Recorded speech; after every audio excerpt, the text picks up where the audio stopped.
rise, fix your American flag, place your right hand over your heart, and join me. I pledge allegiance to the flag of the United States of America and to the republic for which it stands, one nation, under God, indivisible, with liberty and justice for all. Thank you.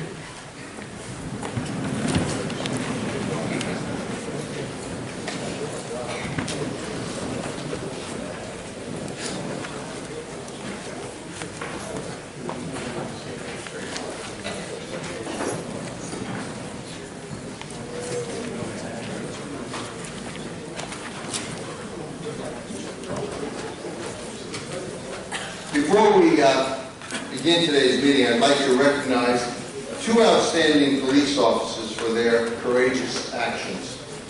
NYPD Officer William Loria was on beach duty at Rockaway Beach in Queens when he noticed a woman struggling in the water about 50 yards from the shore. It was 7:45 p.m. and there were no lifeguards on duty. Luckily, Officer Loria had 4 years under his belt as a town of Hempstead lifeguard. Without hesitation, Officer Loria dove right in and swam out to help the drowning woman to shore, but not before helping another Good Samaritan who had also jumped in to try to save her. Hempstead town lifeguards are among the most qualified lifeguards anywhere, and Officer Loria embodies the adage, once a lifeguard, always a lifeguard. Thanks to his quick thinking and heroic actions, he saved not only one, but 2 precious lives. His advice to the ones he rescued, never swim without a lifeguard on duty. And now I ask that Officer William Loria please join me at the podium to accept an official Town of Hempstead citation and key to the town.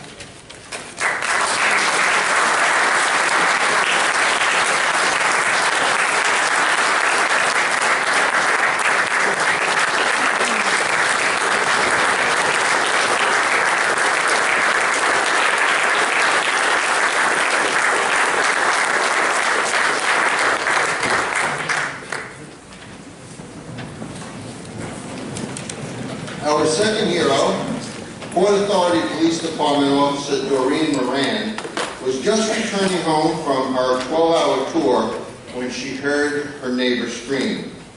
As Officer Moran's husband ran to their neighbor's backyard, she followed him and immediately sprang into action by administering CPR to an unresponsive child who was lying on the steps of a semi-in-ground pool. Officer Moran continued CPR until the arrival of the local fire department, which credits her with saving the 2-year-old's life. Thanks to Officer Moran's quick actions, the child was conscious and breathing when the fire department arrived and they transported the child to the hospital. We are pleased to commend Officer Moran for her life-saving efforts and are privileged to have such an outstanding neighbor living in the town of Hempstead. Now will Officer Moran please join me at the podium to accept an official Town of Hempstead citation and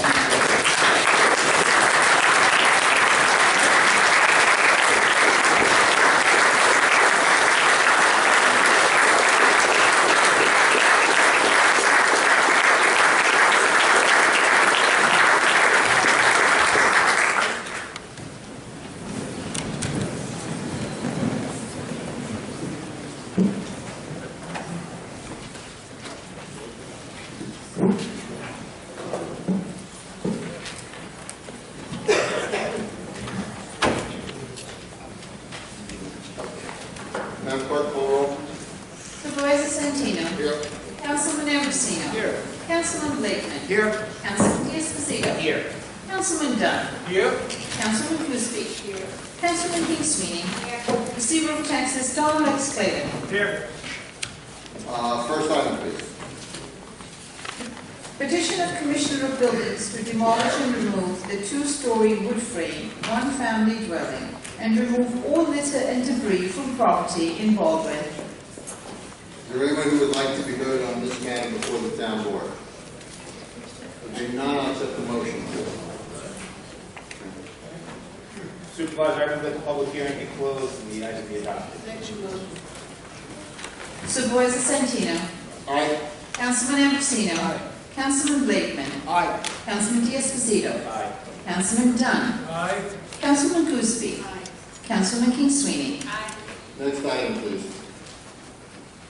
Petition of Commissioner of Buildings to demolish and remove the two-story wood frame one-family dwelling with attached garage and remove all litter and debris from property in Hewlett.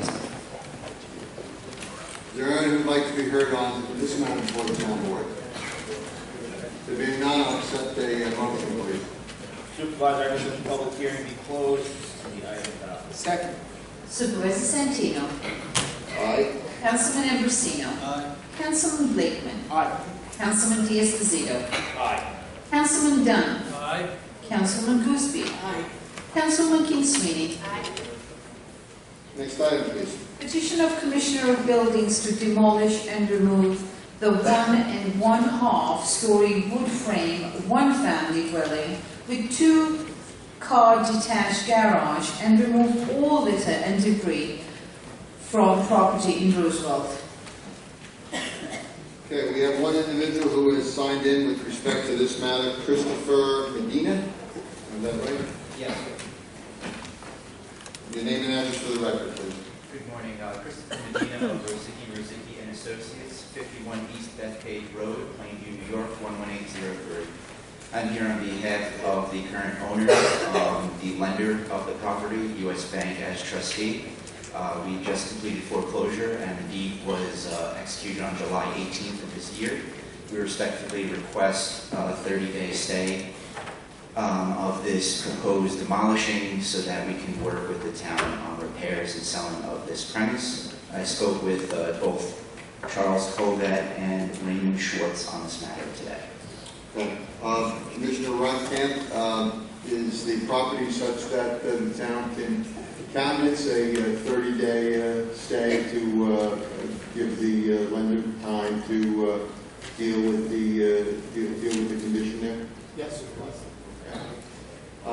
Then normally, our policy has been, Council, that we will pass the measure today with the understanding that we will give 30 days before moving forward with enforcement to give your client time to remediate as necessary. Okay. Senior Councilwoman? Supervisor, I propose that we close the public hearing and give you 30 days to complete whatever it is you say you're going to do, so it's up to code, and we will pass the resolution. I recommend that we pass the resolution. Second.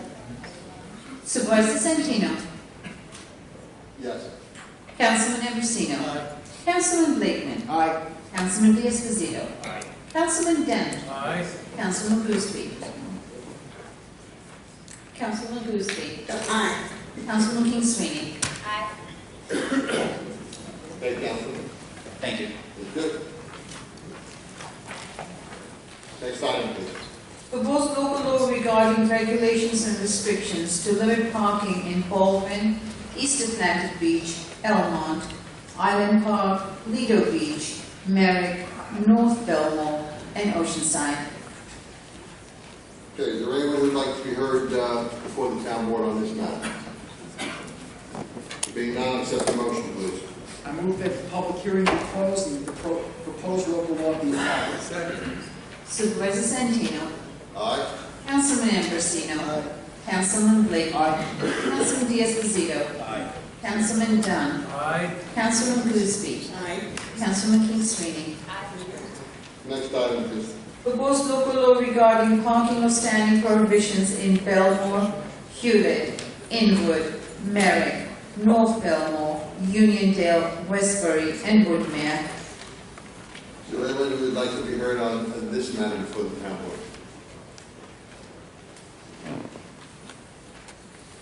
There being none, accept the motion, please. I move that the public hearing be closed and the local law adopted. Second motion. Supervisor Santino. Aye. Councilman Ambrosino. Councilman Blakeman. Aye. Councilman D'Esposito. Aye. Councilman Dunn. Aye. Councilman Gooseby. Aye. Councilman King Sweeney.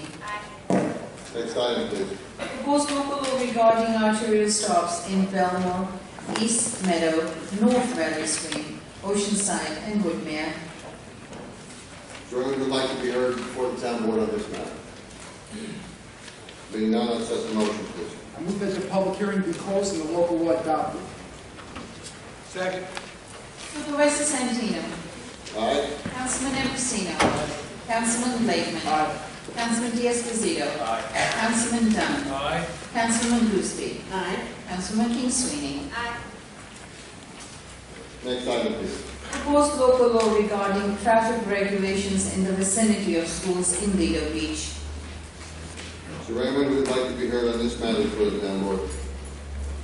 Being none, let's set the motion, please. I move that the public hearing be closed and the item adopted. Second. Supervisor Santino. Aye? Councilman Ambrosino. Aye. Councilman Blakeman. Aye. Councilman Diaz-Pasito. Aye. Councilman Dunn. Aye. Councilman Gooseby. Councilman King Sweeney. Next item, please. Proposed local law regarding no stopping anytime, police and authorized vehicles only in Woodmere. Is there anyone who would like to be heard before the town board on this matter? Being none, accept the motion, please. Supervisor, I move that the public hearing be closed and the proposed local law be adopted. Second. Supervisor Santino. Aye? Councilman Ambrosino. Aye. Councilman Blakeman. Aye. Councilman Diaz-Pasito. Aye. Councilman Dunn. Aye. Councilman Gooseby. Councilman King Sweeney. Next item, please. Proposed local law regarding administration and regulation of the procedures of the Town of Hempstead Animal Shelter and Control Division. Is there anyone who would like to be heard on this matter before the town board? I do. Yes. Mr. McCarthy? Opposed?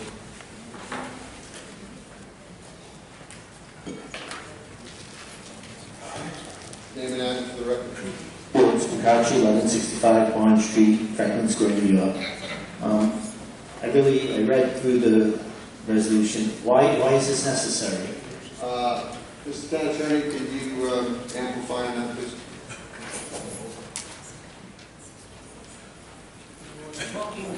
And the animal shelter, There was district regulation procedure. We have discovered a flaw in our law in that the American Kennel Club will not certify animals or dogs to be pedigree or to be show dogs unless they are at least 1 year of age.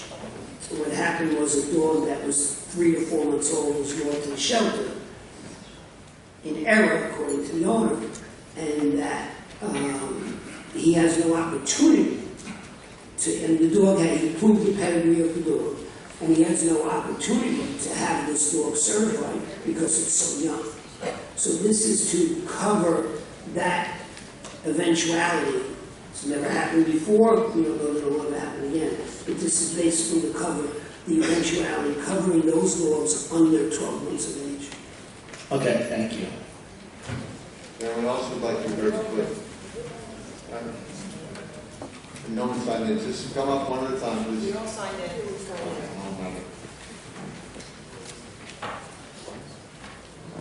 Good morning, and your name for the record, please. Good morning. My name is Carrie Michael in Bohemia, New York. I'd love to see where that's cited, sir, that you listed, because I'm pretty familiar with the pet dealer law and the AKC, and that's a bunch of poppycock, sorry. I'm here today to play a video from 2014 where Mr. Santino, you boasted about the spay and neuter program in your flag. We're only talking about this matter before the town board. This has everything to do with this, sir. On this legislation. Yes, it absolutely does. It's in regards to spay and neuter law. Proposing bold legislation that will require the spaying and neutering of all homeless dogs and cats that are brought to the town of Hempstead's animal shelter. Well, spaying and neutering a cat or dog ensures, of course, that the animal cannot reproduce. This prevents future litters from becoming part of an animal shelter population or the population of stray animals. Now, according to Spay USA, which is a North Shore Animal League America program, an unspayed female dog, her puppies, and all future offspring, if none of them are fixed, can lead to 67,000. That's 67,000 puppies in just 6 years' time. That's a phenomenal fact. Unspayed cats can result in those same kinds of numbers. There's also evidence that sterilized cats and dogs live longer, are actually healthier, and live longer than non-sterilized animals. Now, during this morning's town board meeting, Councilman Santino and I called for a public hearing on this new legislation, and that hearing is scheduled to occur at our town board on January 27th. This proposed legislation is going to absolutely reduce the very significant problem of overpopulation, and we think that that is a great long-term solution for all of us here in the town of Hempstead. And the results of this initiative will be felt in just a few years moving forward. So the town of Hempstead has always been a leader when it comes to its animal shelter. It has one of the finest animal shelters you'll find anywhere in the state of New York, and we continue to be on the cutting edge of active programs that are trying to help not only control the overpopulation of stray animals in the town of Hempstead, but also to ensure that those pets that are rescued and that do find loving homes lead fuller and healthier lives. Bulldogs don't usually reproduce that readily. However, we're seeing a big increase in mixed breed. I think this is a wonderful thing. We always spay and neuter our dogs before they go out, so I appreciate this, and it's a good thing altogether. So I think this is an amazing first step in stopping the overpopulation of these dogs and cats that are out there on the streets. In closing, Senior Councilman Anthony Santino and I are certainly very confident that mandatory spaying and neutering of all cats and dogs entering the town of Hempstead's animal shelter will have a very, very significant impact on the overpopulation of animals on the streets and in our local shelters as well. So let's fast forward to 2017, where you're now looking to dismantle this very program. Over 3 million animals in the shelter system are euthanized each and every year due to the over-pet population and the lack of spay and neuter. Why on earth would you consider even backpedaling? We're supposed to evolve. I come out from Suffolk because I come to these meetings, I hear about the stuff going on here.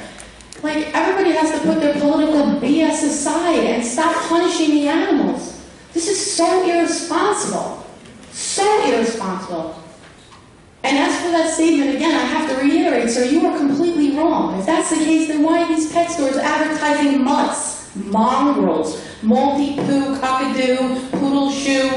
I'm telling you, like, how come they're AKC certified being sold at 8 weeks old?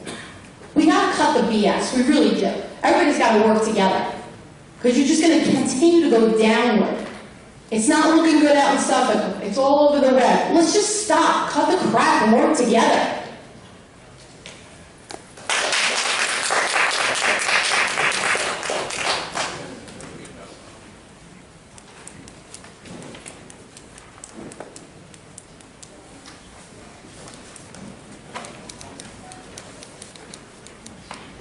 Name and address for the record, please. Sign, 5 Dunhill Road, New Hyde Park.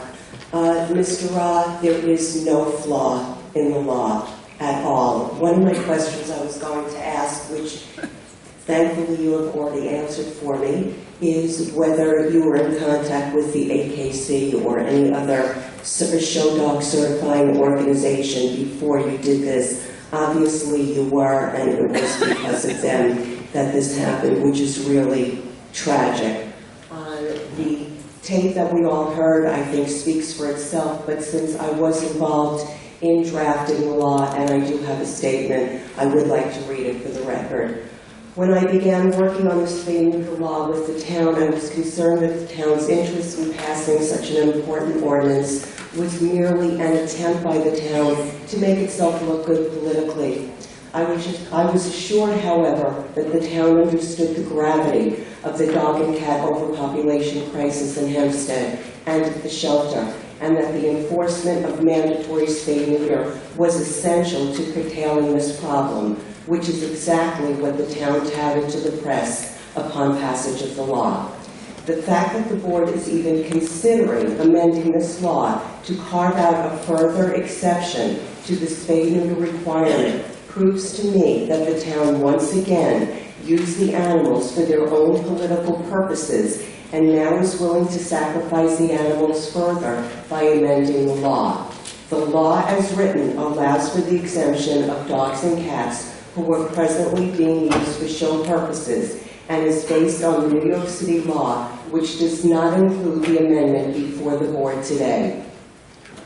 The New York City law has been litigated and has passed constitutional muster. There is absolutely no legitimate reason for the law to be expanded to include dogs and cats that may be used for breeding or show purposes in the future. In fact, this amendment belies the very intent of the legislation. The time has come to stop the indiscriminate breeding of dogs and cats and to put animal welfare above political expedience. I implore the board to vote against this amendment and finally take an honest stand on behalf of the animals. Thank you.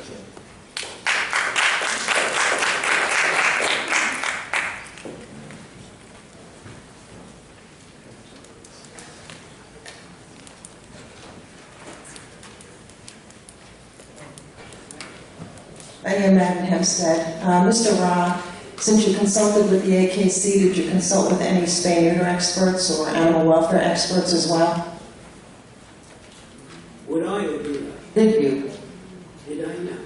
So is it too late to do so, to table this and sit down? We spoke to the AKC. They say they will not certify any dog under 12 months. And so this law has been in effect for 3 years without a problem. You're going to release litters now. So the community understands you're releasing litters of animals to go out to breeders. And that dog that we're specifically speaking of was turned in by its owner that paid for him, and he turned him in as a stray because he didn't want to pay the intake fee. Later on, the breeder found out he wants his puppy back for breeding. Just so the public knows, there are many applicants that want this dog, this puppy, to be neutered and welcomed into their home as a loving family member. But instead, you're asking this board, who is at the decision point of what they believe is ethical, to release a puppy to be further bred in an animal shelter where we have no space, to further the burden to the taxpayer to pay for these dogs that keep coming into the shelter. You had promised us that, if anything, this law would be strengthened. You convinced us, as we were part of it, and you put our reputations on the line because we wanted it a little bit stronger. You promised to make it as strong as New York City. You didn't. You said, let's get it on the books, and we'll work on it. 3 years later, you are cutting it to pieces to release more animals into the public and to further burden the taxpayers. Why? If this particular animal was 12 months of age, it would have qualified for an American Kennel Club. This particular animal you have had sitting in the animal shelter since May. This puppy went in there at 3 months of age. You have now lost almost 4 months of the most critical time to socialize this animal. And he's been sitting like a prisoner. And just in the same way this board and Santino has targeted either laws or particular individuals, this law is being changed to accommodate one breeder. I haven't found out why. I haven't found out if he's donated a lot of money or he's going to. But you are changing a law to accommodate one unscrupulous breeder and release this puppy for further breeding. Once again, if this dog were 12 months of age, it would qualify. This dog hasn't had the opportunity to qualify. The dog was turned in as a stray. But the dog was... That's unethical in itself. That's unethical in itself, and will that ethics movement or unethical movement have any, what will be done about that? That was unethical. And now you're returning the dog. Why? Why are you using town board as a vehicle to pass this law? And I urge every one of you, at a time where we are talking about ethics, not to pass this law. They're all unethical, though.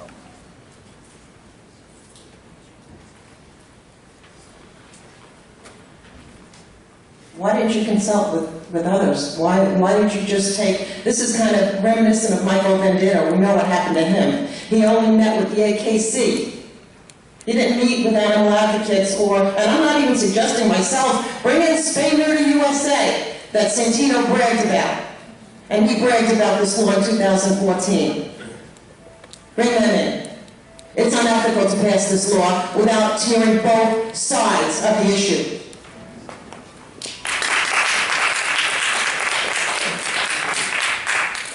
Anyone else on this matter?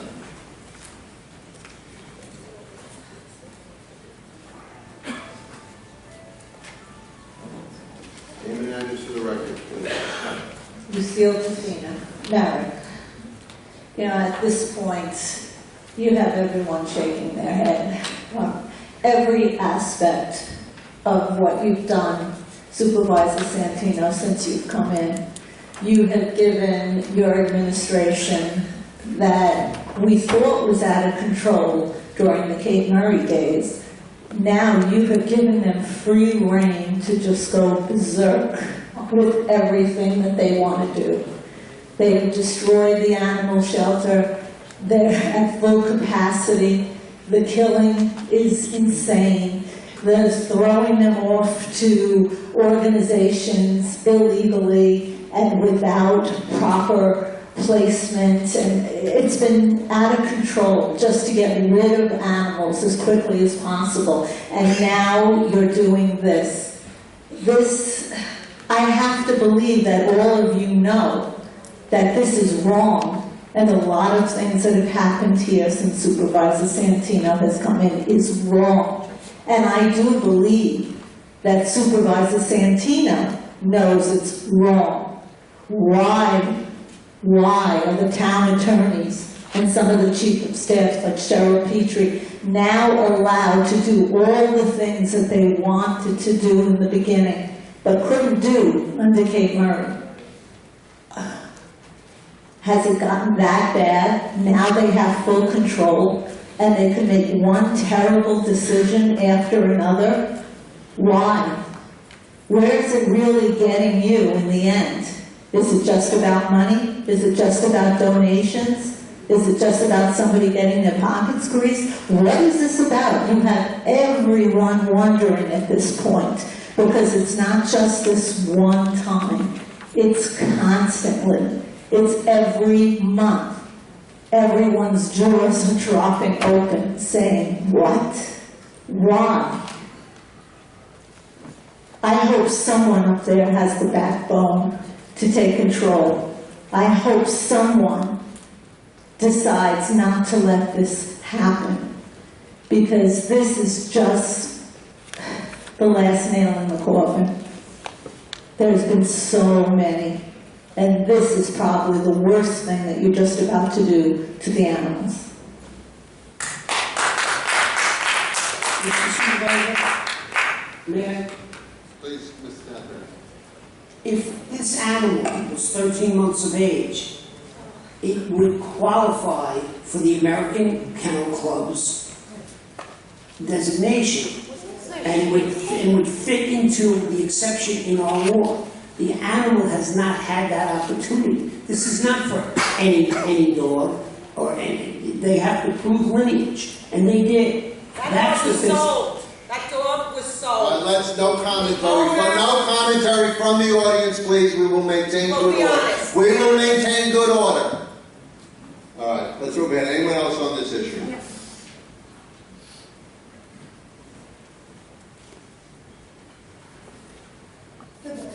Good morning. Name and address for the record. My name is Barbara Melly. I live in Oyster Bay, and I came here for more than one reason. I came here originally because I was reading what was proposed about the spay-neuter, and I thought it was a joke. So I came here to find out if it was a joke, and it's not. That people are actually thinking about changing the spay-neuter rules in the Hempstead shelter. The AKC, which you bring up a number of times, is one of the best bastions of proposing and strengthening puppy mills. This is common knowledge if you look into it. So anything that the AKC says, I automatically discount because they do not have the benefit of the animals on hand. I do, the women who spoke before me do, and the multitudes of people who are unable to come do. This dog, this puppy, this has been held in quarantine in a box since it was 3 months old. Someone wants to breed it, which is against everything this law, which is still a law until it gets changed, this law says. I have been in shelters. I have held dogs as they're put down. I ask you, before voting on this, ladies and gentlemen, you go and you look in the eyes of the animals that will be killed if this law is passed, because they are multitudinous. We're not talking about one dog. We are talking about the future. What comes in could be passed. It was said that the AKC gives papers to 3-month-old puppies. It's true. Before I knew better, I bought 2 dogs. And they were babies, and I got their papers with them. So please discount what the AKC says, because there is no truth in them. Before thinking of passing this, please speak to people involved in spay-neuter.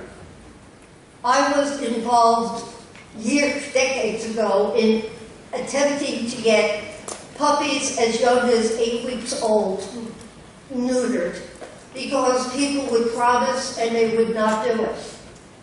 When I started in animal welfare, 6 million dogs a year were put down. Now, I just heard tonight it's 3 million. Well, that's better than 6, but for a country, I think it was Gandhi who said you judge a country by the way it treats its animals. Well, this is pretty good, because the law should be strengthened. This dog that's staying there is taking the place of dogs that could be saved, and conversely, by its being there, is causing dogs to be put down. I don't think any of you, if given the choice, would say, yeah, imprison the puppies and that one could be killed today because we need the room. Help us change the law to strengthen it. Don't weaken it. A country is known by how it treats the animals. Keep that in your mind. I thank you for this opportunity to address you, and I pray that you will do the right thing. Thank you.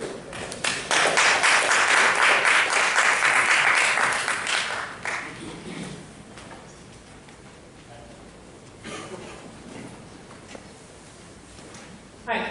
Hi, name and address for the record, please. Patio Miller, East Meadow, New York. My disbelief in the way you're phrasing what you're going to be able to do with killing this law is not just about Beauregard, it is about every other animal that goes in there that could possibly meet some sort of bizarre requirement you are speaking of. And when I think about it, and all of the animals that come in intact, that's a scary number. What is to prevent the next person with an intact, beautiful Hempstead to say, well, you know, at 12 months, I'm going to go get this dog his certification. Please hold him. Please hold him intact. What will stop that person from having the same right as Beauregard's? Whoever really owns him, I think the town of Hempstead does, because he was turned in as a stray, a beautiful puppy that has at least 5 people willing to take him that were approved by the town of Hempstead, and they vetted them very, very well. They do the spay-neuter very well, and it would be really a shame to see the next Shiba Inu, the next poodle, the next Lhasa.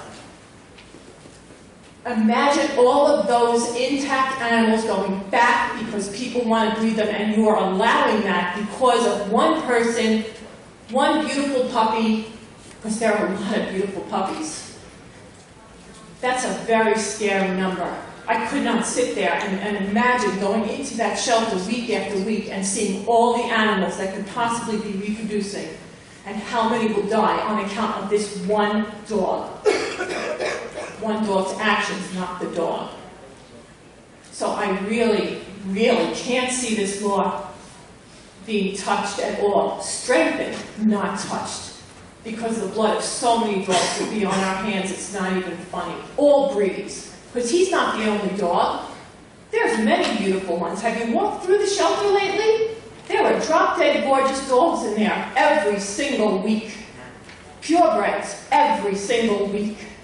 So think about them when you're sitting there saying that this dog can go back and reproduce. Think about all of them and the escalating numbers. Thank you. Anyone else on this matter? Anyone else on this matter? There being none, accept the motion, please. Supervisor, I move that the public hearing be closed, the item be adopted. Second. Unethical. Supervisor Santino. Aye. Councilman Ambrosino. Councilman Blakeman. Councilman D'Esposito. Aye. Councilman Dunn. Aye. Councilman Gooseby. Councilman King Sweeney. Next item, please. Handicap parking on public streets in, proposed local law, handicap parking on public streets in Franklin Square, Inwood, Lido Beach, Unionville, and West Hempstead. Is there anyone like to be heard on this matter before the town board? Being none, accept the motion, please. Move the public hearing to close, proposed local law adopted. Second motion. Supervisor Santino. Aye. Councilman Ambrosino. Councilman Blakeman. Aye. Councilman D'Esposito. Aye. Councilman Dunn. Aye. Councilman Gooseby. Aye. Councilman King Sweeney. Next item, please. Authorizing Sanitary District Number 6, Town of Hempstead, to sell at auction surplus machinery and equipment. Is there anyone who would like to be heard on this matter before the town board? There being none, I'll accept the motion, please. Move the public hearing be closed and the authorized resolution be adopted. Second motion. Supervisor Santino. Aye. Councilman Ambrosino. Aye. Councilman Blakeman. Aye. Councilman D'Esposito. Aye. Councilman Dunn. Aye. Councilman Gooseby. Councilman King Sweeney. Next item, please. Application of Penn Collision Inc. for special acceptance public garage to maintain a public garage on a larger lot to utilize a portion of parcel 2 for the purpose of parking and storage of vehicles awaiting repair in connection with its automotive repair shop on parcel 1 in Baldwin.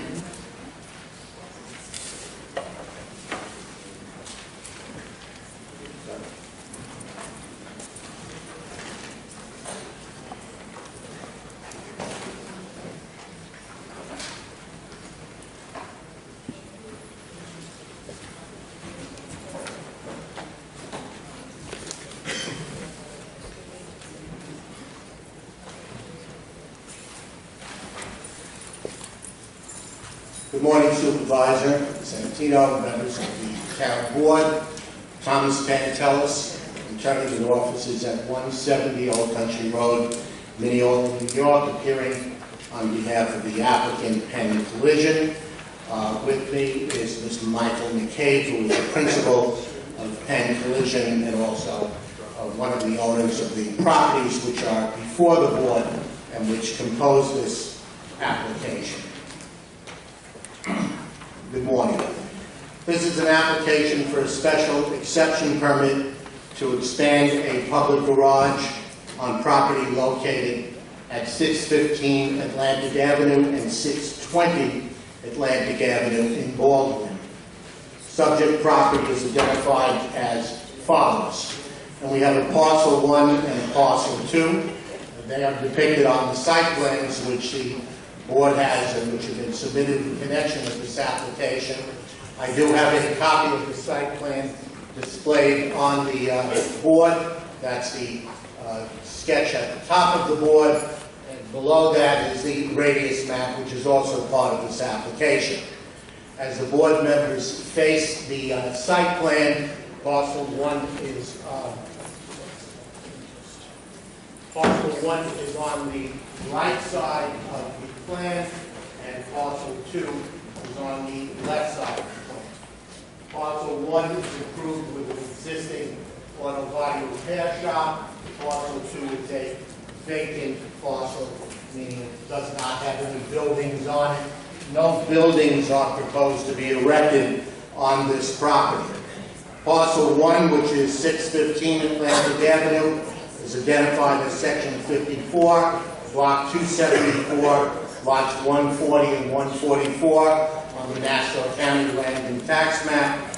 Parcel 2, which is 620, that's the vacant parcel, is identified as Section 54, Block 274, Lots 141 and 145. The body shop has been operating on this property since approximately 1952.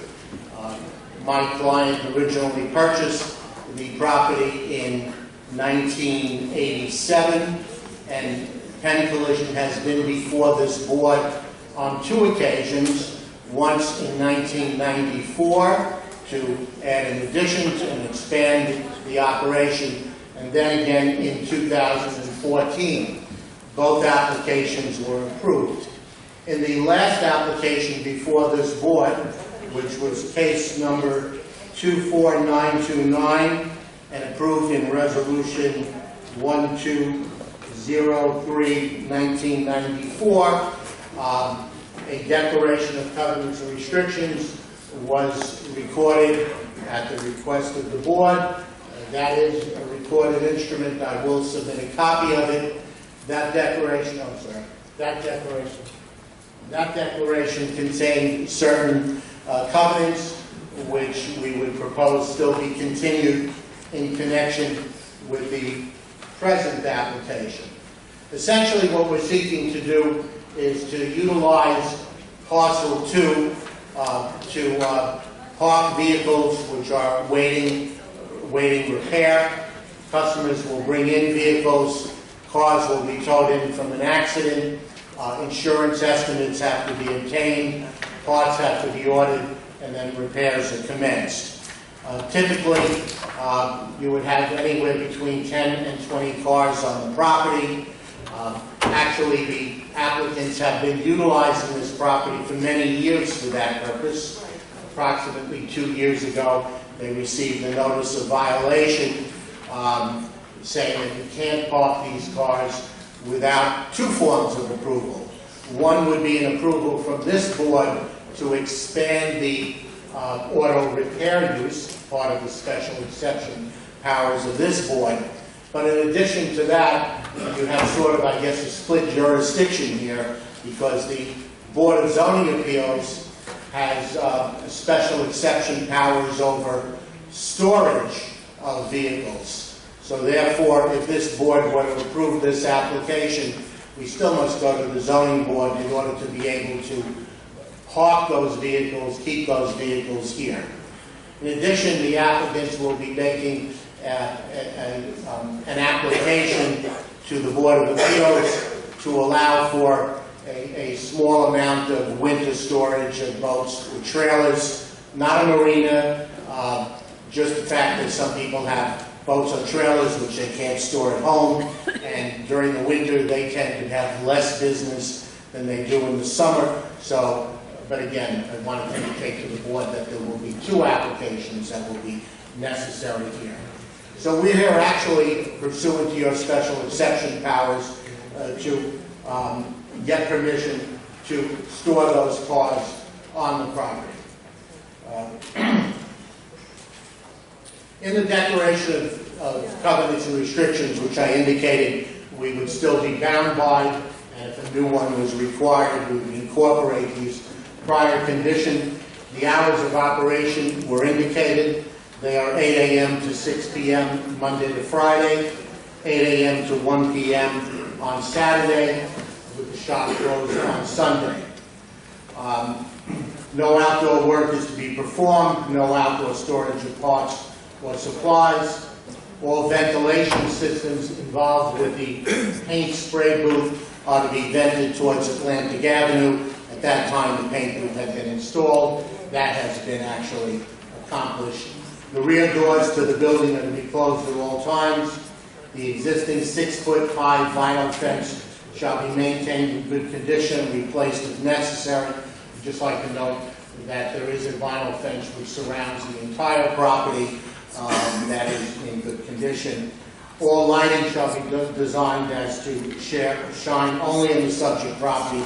It's only a minimal amount of lighting, and existing landscaping shall be maintained and shrubbery replaced as necessary. We think the board has some pictures regarding at least the landscape.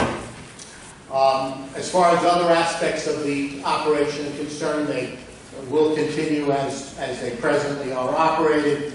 There are approximately 6 employees, including the 2 owners. The regular trash is removed by the town of Hempstead. The recycling is done by Mid-Island, which takes the metal parts, and they are usually stored in a dumpster. And waste oil is removed by environmental marketing when you have some waste oil that might be involved in repair of cars. There is a dumpster on the property. There is the applicants, Penn Collision, are on the town of Hempstead towing list. Very small operation on their part. They maybe get 4 to 5 cars a month, and not a big tow operation. I do have some photos, which I'd like to submit, 3 photographs. One of them shows the existing building. Second photograph shows the storage yard, and the third photograph is an overall photograph of the property. I'd like to just ask that they be marked into evidence. As I indicated, Mr. McCabe is here.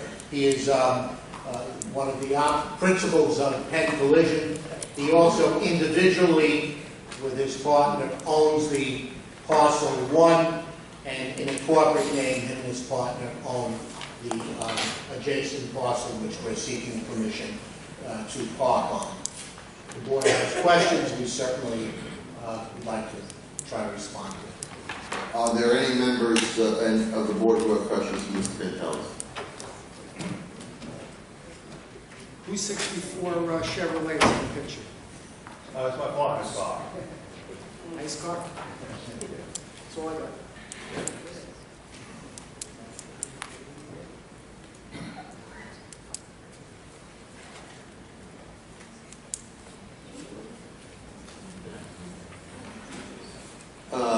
Okay, I'm sorry, Councilman, you were done with your question. Anyone else for Mr. Pantelis?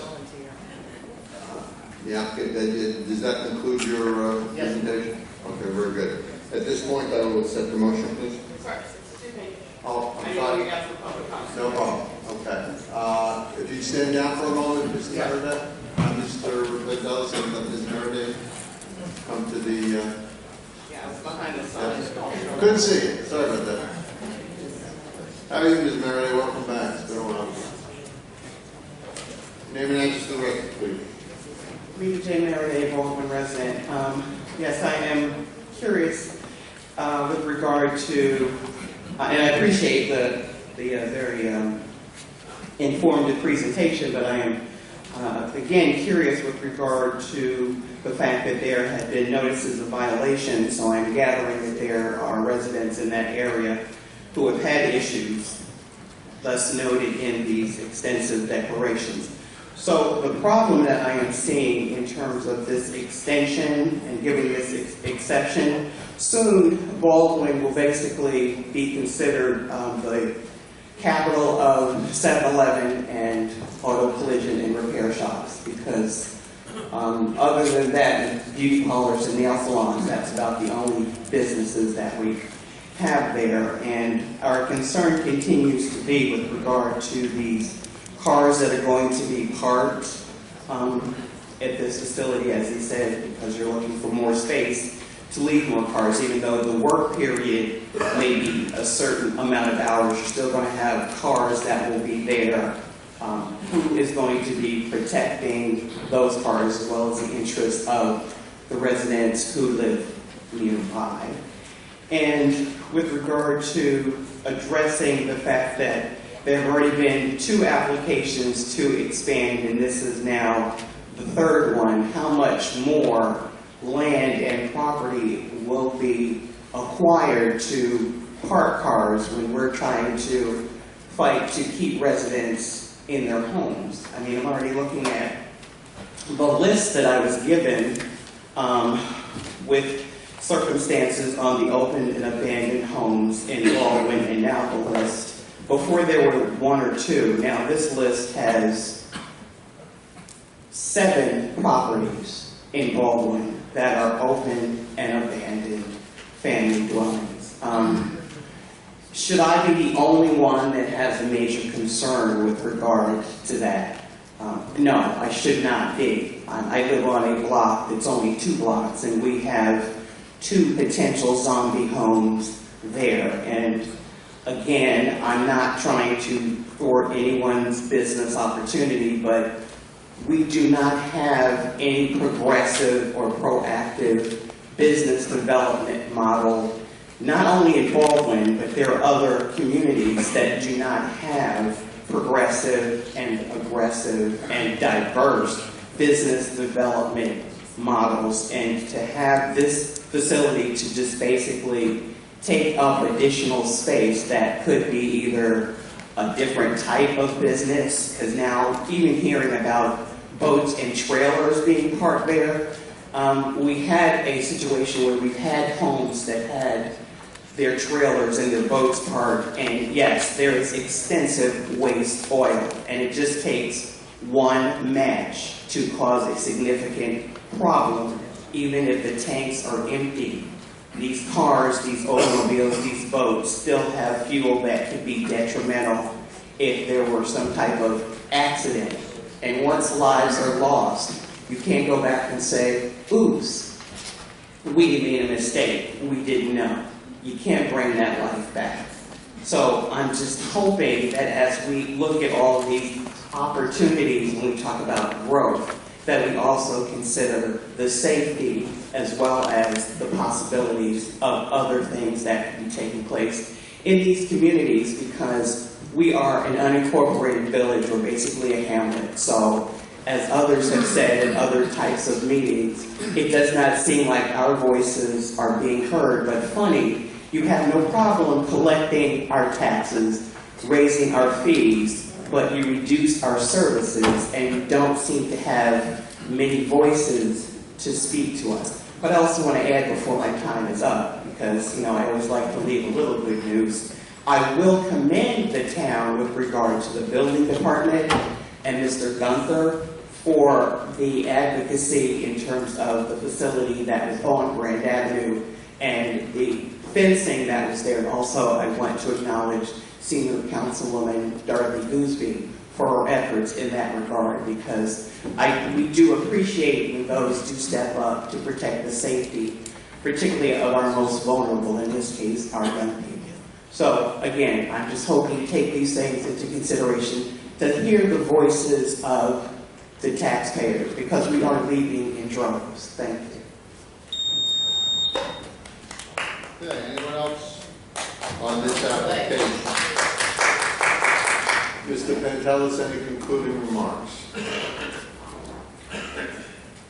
Just briefly, the violation that came about was not as a result of any neighbors' complaints. Actually, my clients, considering they've operated there for many years, have a pretty good relationship with the neighbors. Violation came about because the building department was doing its job.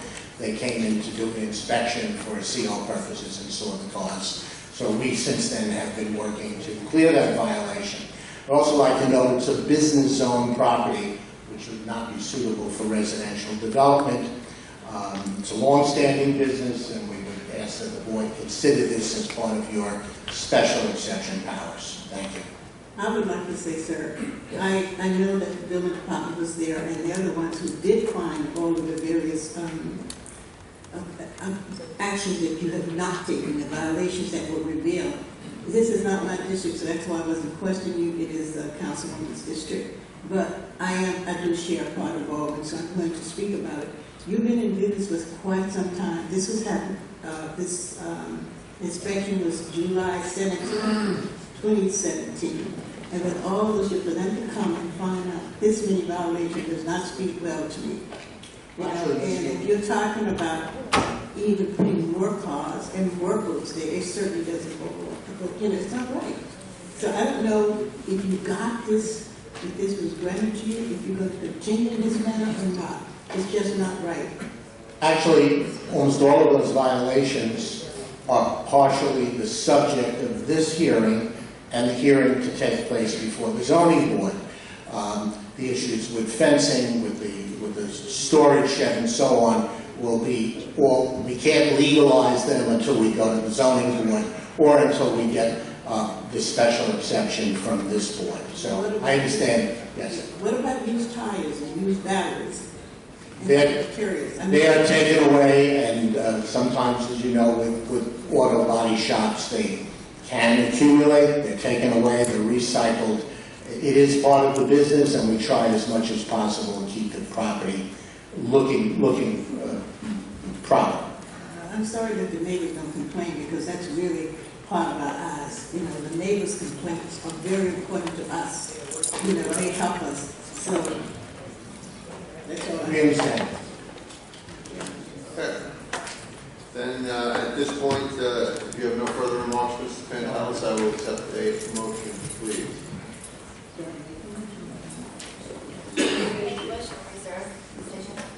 I second it. So we've made a motion to close the public hearing and reserve decision. It's been duly seconded. Supervisor Santino. Aye. Councilman Ambrosino. Councilman Blake. Aye. Councilman Diaz-Pasito. Aye. Councilman Dunn. Aye. Councilman Boothby. Aye. Councilman King Sweeney. Thank you, Mr. Good, thank you. Okay, on the decision calendar.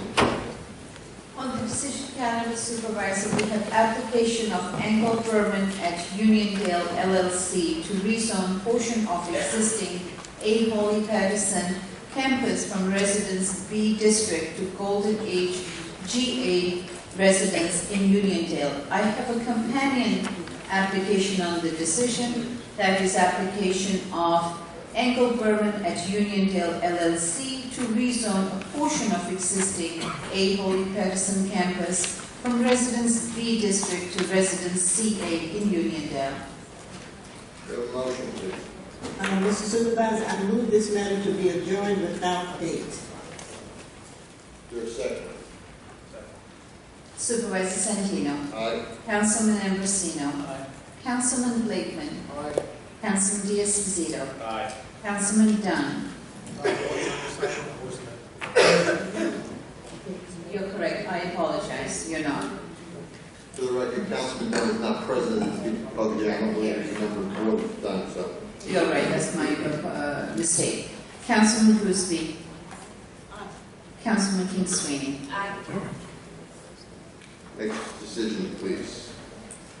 The next application on decision calendar is application of 38 Lincoln Owners Corporation for special acceptance public garage to construct an addition to the existing garage building in order to maintain an automotive and auto body repair use as well as used automotive sales business in Oceanside.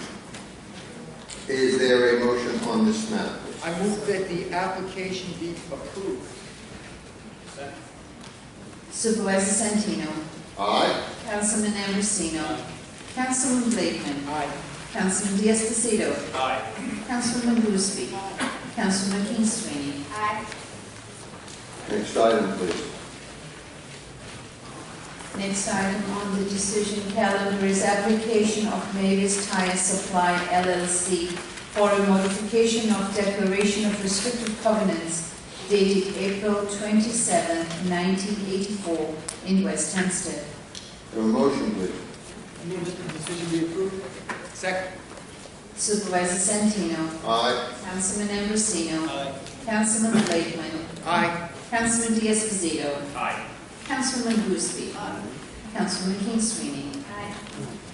Okay, at this time, the board will take a short recess.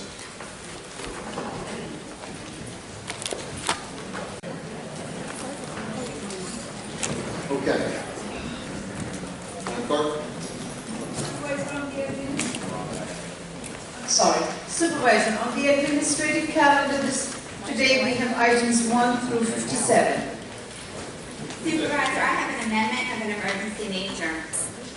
I gave a copy to the town attorney and I also gave a copy to the town clerk.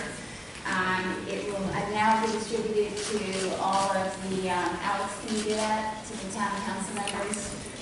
It will now be considered item number 58, calling for Inspector General. Second. Okay.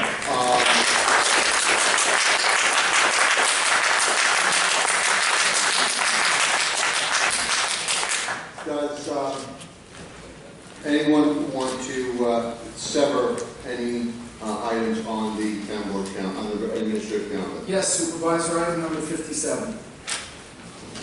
I'd like to sever 58. You don't need a second on the 7.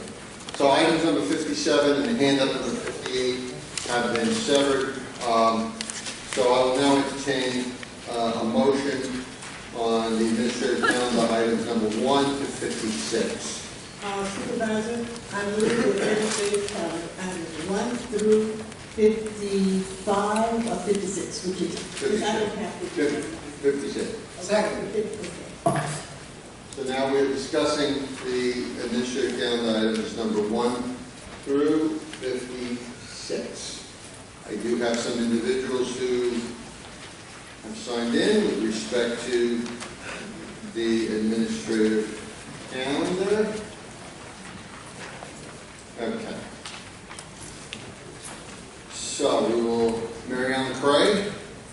Okay, Benson.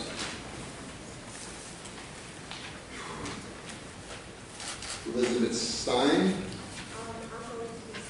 I can't hear that. Say again? I will be speaking in the public portion. Fine.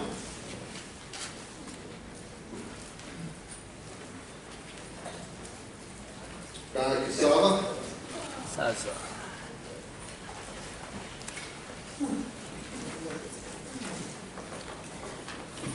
Donna Kazaza, Town of Hempstead. I'm here on numbers 33 and 34. These were bids that were out, and then it says here that all these bids are being rejected. Can we find out why the bids were rejected? Commissioner Tillman, come forward, please. This is Engineering Commissioner. Commissioner Tillman.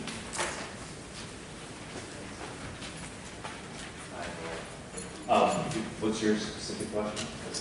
Why were these two jobs that the RFP? Questions is on item number 33 and item number 34, requirements work along various roadways within the unincorporated areas of the town, rejecting all bids on each one. The question is, why are we rejecting the bid? So there are two reasons, but primarily there was a change in the specifications. So if there's a change in the specifications, let me ask you a question. When were the RFPs posted on the website? Approximate date. When were they put out to bid? Well, this wasn't an RFP. So what were they? Even better. Go ahead. I don't really understand. When did you offer out these jobs for the town pavements to the bidders to bid on? Approximately 3 months ago. Okay, and when did you open up the bids? Typically 2 to 3 weeks after that. Okay, and when did you find out that there was a problem with the specifications? Once after reviewed the bids. Once you reviewed the bids, but you didn't, you opened the bids, correct? Correct. So if you opened the bids, why didn't you just not award it and say that you had a problem with the, That's what we're doing here. We're rejecting all bids. Okay, but my problem is, yeah, but if you knew, when did you know that there was a problem with the specification? Only after? Correct. And none of those bidders asked you a question about the specifications? You just opened the bids and then realized there was a problem with the specs? Well, it's just information that came to us at a later date, and we were using that. But we're rejecting all bids and starting over again. That's Right. the answer to that. Okay, and my question is when you reject bids, you're not rejecting the bids themselves, you're rejecting the fact that you may have not put the right specifications in. So you may not want to award the bid. But the bottom line is my problem here is, once the bids are open, the name of the bidders and the prices should be disclosed. Don't award the bid, But once you've opened the bids, see, the problem here is, I could be a sinister taxpayer and say, you know what, you didn't like who the low bidder was, you didn't like the dollar amount, therefore we're gonna reject all these bids, put out more specs and see what we're gonna do. You're entitled to your opinion. Thank you.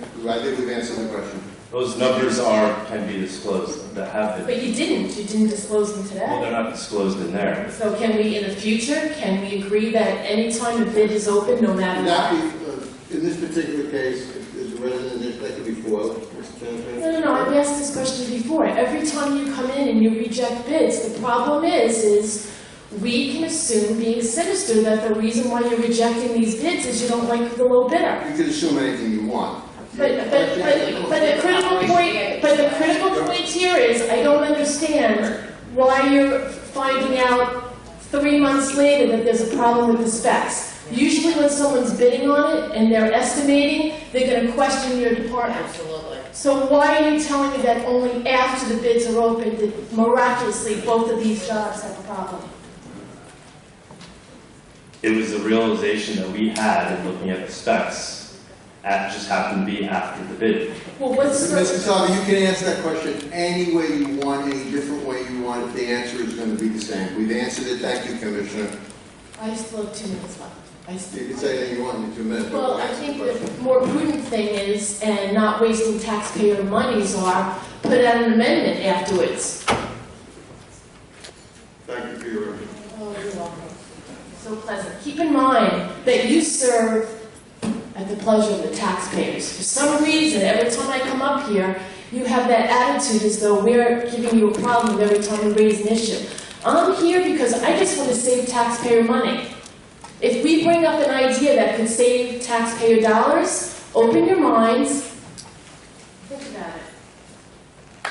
I'll leave it out. On the administrative calendar, Mr. Bocacci.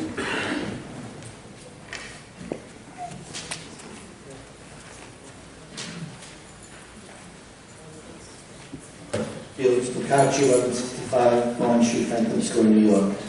On the case 19246, Walker versus the town of Hempstead, you're bonding out some money.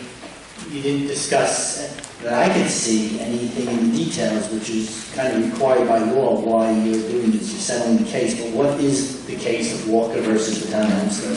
Town Attorney? The accident happened when the town of Hempstead sweeper ran into Mr. Walker's vehicle and upended it. Mr. Walker is confined to a wheelchair. The jury verdict was $1.2 million to save the cost of appeal. We were able to settle $300,000. And just, Mr. Ryan, you could just, the accident occurred when? How many years ago? I think 2014. There's a number of resolutions for Newsday ads. I oppose the town spending any money on Newsday ads. I believe it influences their reporting. I just go back to last meeting when we talked about the short-term rental ban. A resident came here asking about whether studies were done. That issue, Maria Armando mentioned it, asked very eloquently, very politely. It wasn't in the story.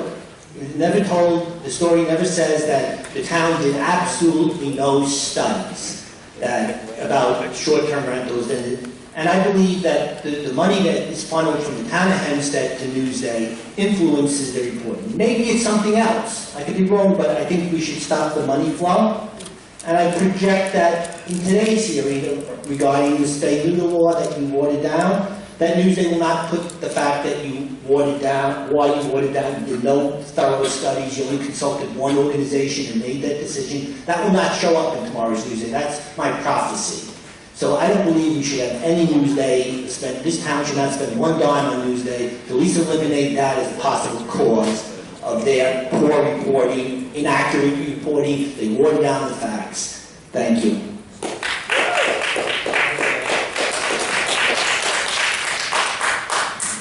Okay. Call the slips I have for anyone to comment on items number 1 through 56. Is there any other member of the audience that wants to comment on any number 1 through 56? Mrs. Meredith, yes, please.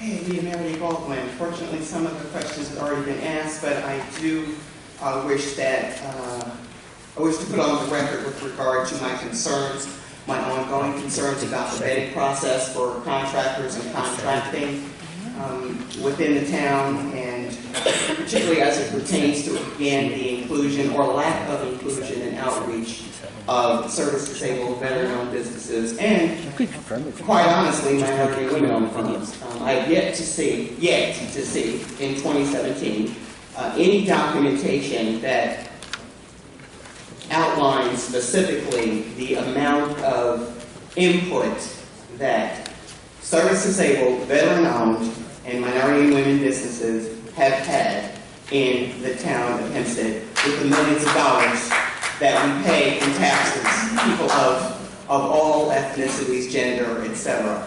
Yet to see it. If anyone wants to run around, have their assistant, aide, or whatever, because folks are making a lot of money in the town of Hempstead, and those of us who have to pay these taxes are actually losing money.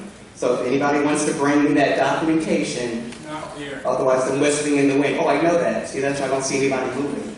Again, and these nice little updates here, I was astonished to find out that the town of Hempstead spends more money in its promotions than the county of Nassau. I mean, Nassau County just authorized to increase their expenditure in advertising just over $1 million, but I think the town has been expending in the multiples of millions for a number of years. These are very interesting, but I think one of these publications could possibly help a veteran to stay in their home. Maybe give one of our young people a job so they're not leaving here in droves. Or we could possibly have some programs and services for our seniors, you know, who don't really, they're not able to get to the extensively long locations where these special events that we also pay for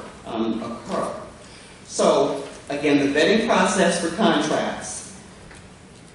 Who determines the procurement opportunities, and the fact that we could possibly be sued because if you spend $1 that is attributed to federal or state funding, there are laws required to that. And I know that the town will be getting some funding or will be working in collaboration with the county on some projects.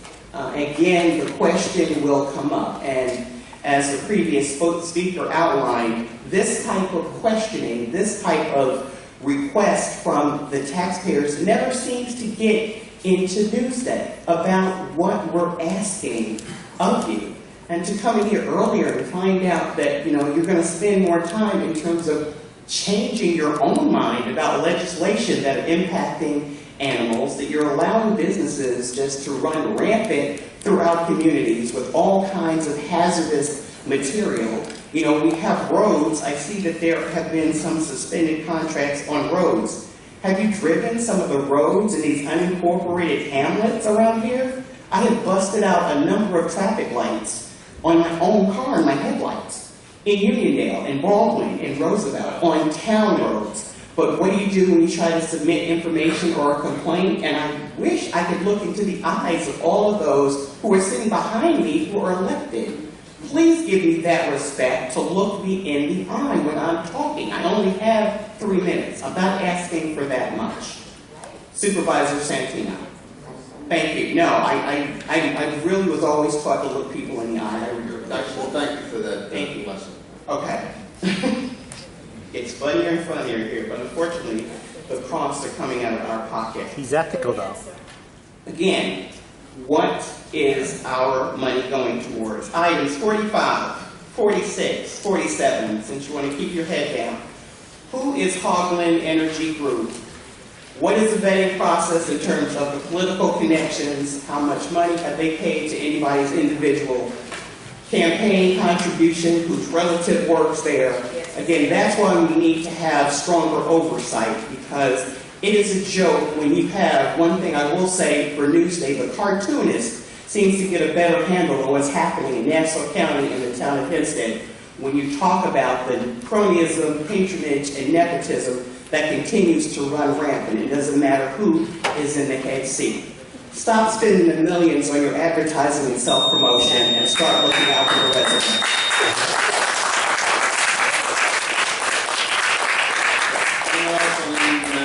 On the administrative calendar 1 through 56. Come forward.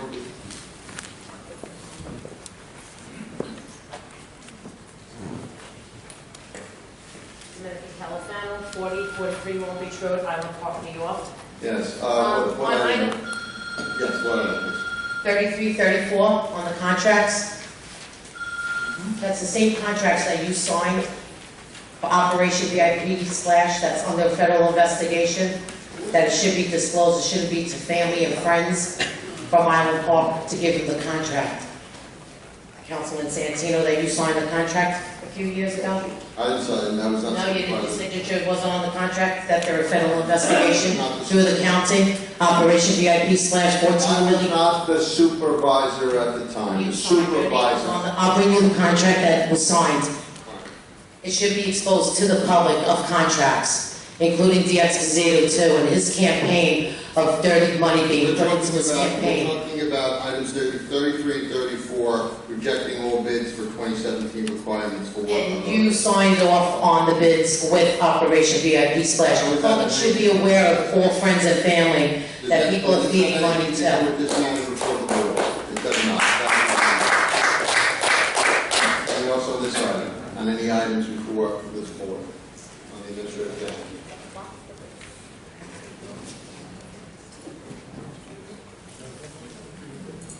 I just wanted to clarify, is the ethics plan or the... That's not under consideration now, we're dealing with items on the... So that is off, that's been removed from the calendar No, now? it has been severed for the moment. We are discussing items 1 through 56. The other items will be discussed in turn when we are done discussing 1. So could you be more specific about what that means, severed for how long? It's a big issue. It's 5 minutes. 5 minutes. You're severing it for 5 minutes and then revisiting. We are council members, under the procedures of this board, have asked for items to be handled separately. That's what sever means. So we are handling them separately at this meeting. Okay, so it will be addressed again. Mr. Madam, my understanding is also number 58, the item that I added for the Inspector General resolution, that will be discussed after item 57. I see. Okay, thank you for that. Thank you for the explanation. Thank you. Thank you. Okay. All right. Anyone else on matters 1 through 56? The discussion items 13 and 30, Mr. Supervisor? Yeah. Okay.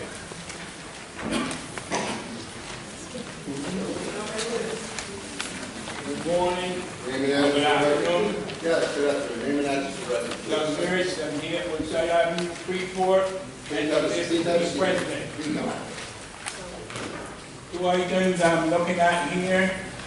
Number 13, resolution in approving application for 25 years extension of tax exemption for this property here in East Meadow.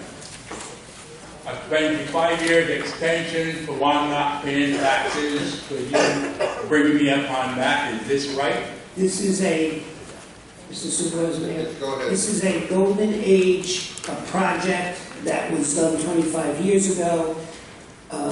You define golden age?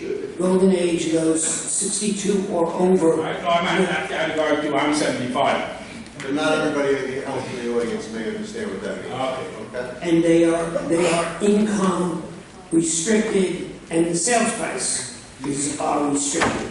And they have tax exemptions. That doesn't mean they pay no tax, but they pay a reduced tax rate because of the restrictions on their resale and the restrictions on the people who, on the ages of the people who can live there. That tax exemption, which was passed 25 years ago, is about to expire. We have about another 30 of these in the town of Hempstead that will be expiring over the next year. And so this just extends those senior citizen tax exemptions. But it seems to me like this is only in selected communities.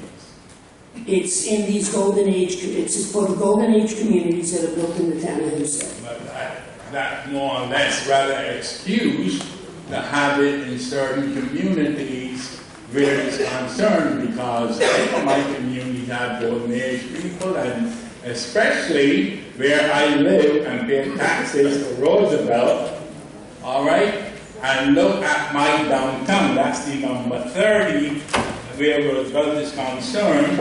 I see we do all these streetscapes, but there's no bloody business coming into that bloody community. What do we got but fried chicken? And we have a council person on this town for the last 20 years nearly, and we haven't one development but the bank, Bethpage Bank, which I find is rather good, but nothing else to employ our young people. I've lived in the town of Hempstead.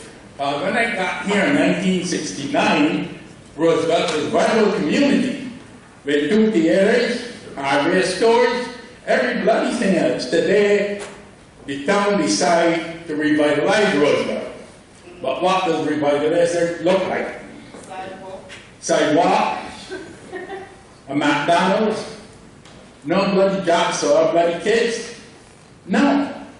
The town of Hempstead has done a disastrous stuff to the town, the little village of Roosevelt for years. The people who we elect after the election done not a bloody thing where Roosevelt is concerned. And you might tell me about golden age and all this stuff. Not even the bloody Roosevelt in the community is any bloody good. They built a few houses, yes, but big deal. You still want jobs. It's the worst town in Nassau County when you drive through here. And then you went to streetscapes, and just to give a contractor some money from the taxpayers to come and put more things in Roosevelt that is not needed. No. I'm asking this board not to vote on this because it's going no bloody way. It's just a skirting, just to look good. And I'm surprised this is done on the previous supervisor and now Mr. Santina, who I know a lot of years now, and you're going to do this? No. And I think, I won't even mention my councilwoman for that district. Because she sits there and nothing is done. Yeah. Nothing is done. It's a disgrace what you are doing to that little hamlet in Roosevelt. We need ministers, open land there with the town. Have every little company come in here and set up trees, cutting place on it, and setting up stuff that makes the town look like a junkyard. And nobody give a bloody hell about it. Open spaces there that you can invite people to come in and build stores or build business in Roosevelt. And you all do nothing about it but sit there and let everything, all the junk comes into that community. It's time enough, Mr. Santina. You all stop it. The last thing you have built in here, one of your Republican people, the guy that used to work for the company building the church there for the last 20 years, the bloody thing can't be finished. That shouldn't happen on commercial property. It shouldn't happen. We got more church in Roosevelt than all of Nassau County. It's a disgrace, Mr. Santina. It's a bloody disgrace. And it shouldn't happen. Thank you. Thank you very much. Again, anyone on items number 1 through 56? Okay, there being none, the administrative calendar has been moved and seconded. Items 1 through 56. Please call the roll. Supervisor Santino. Aye. Councilman Neversino. Aye. Councilman Blakeman. Aye. Councilman Diaz-Pasito. Aye. Councilman Dunn. Aye. Councilman Gooseby. Councilman King Sweeney. I continue to call for real and meaningful ethics reform until we can confirm that all necessary procedures are in place to avoid conflicts. I will continue to abstain on all items involving the expenditure of town funds. Accordingly, I vote yes on all items except the following on which I abstain. 6, 7, 8, 9, 10, 14, 16, 17, 19, 20, 27, 28, 30, 31, 32, 36, 37, 38, 39, 40, 41, and 44.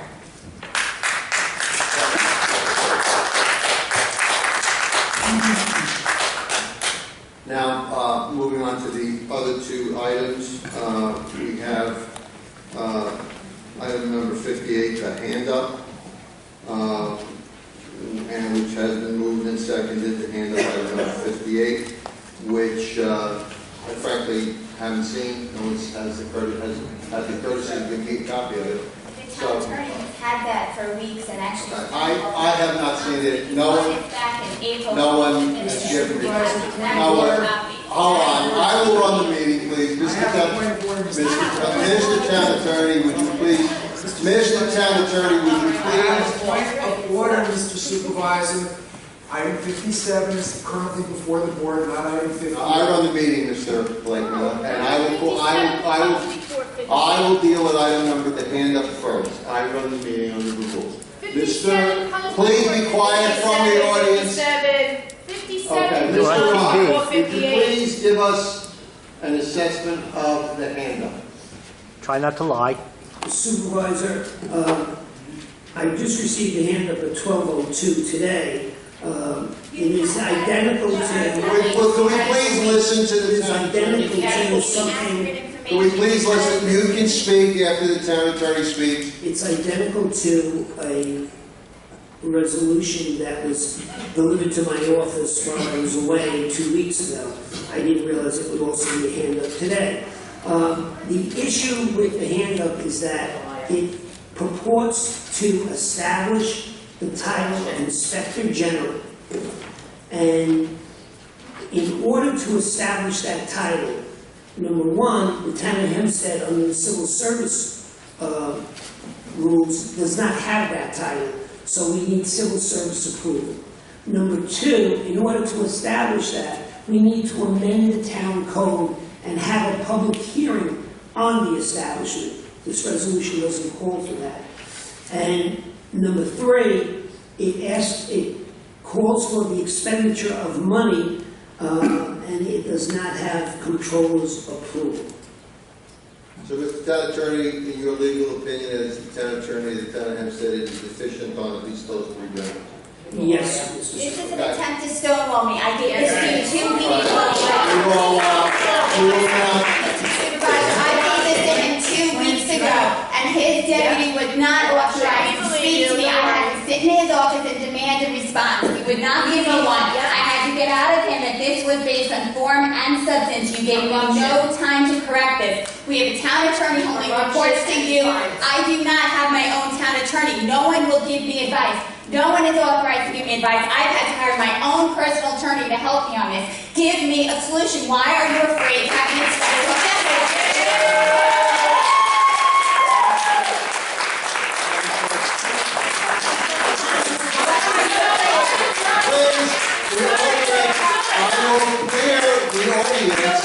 I will clear the audience.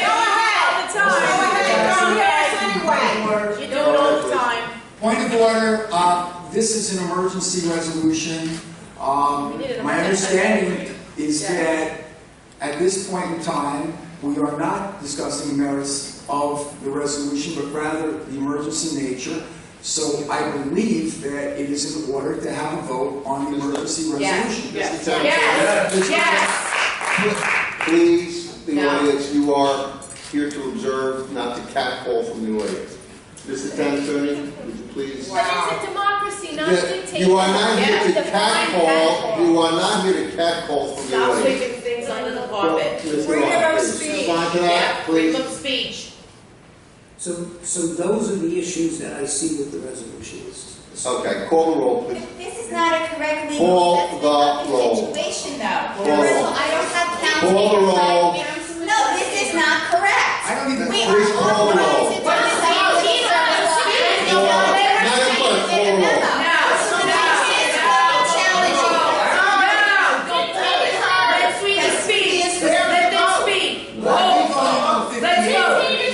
We are voting on 58. Please,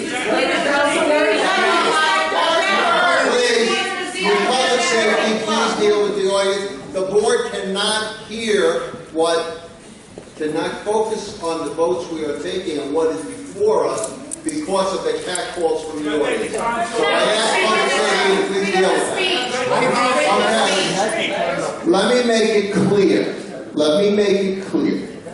We are voting on the handout, the emergency handout. That's what we're voting on. So, please, Madam Clerk, get over so everyone knows that we're voting on the emergency handout. But don't we that's what I just directed. The public can talk on it. The public can talk on it. Felix, you had your turn up there to for talk. 58. Once they're done, you could talk. Councilman Not from the seats. Blakeman. Yes? Councilman Diaz-Pasito. Councilman Dunn. No. Councilman Gooseby. No, I don't vote on anything that I've never seen. Councilman King Sweeney. Oh, you be quiet. It is a sad day in the town of Hempstead when I cannot have a voice to speak in this. The town attorney is completely misrepresenting the situation. The supervisor is denying me the opportunity to correct anything as to form and substance. This is evidence of a deep state in the town of Hempstead, and you should be ashamed. I vote yes, and I think the entire community should support me on that.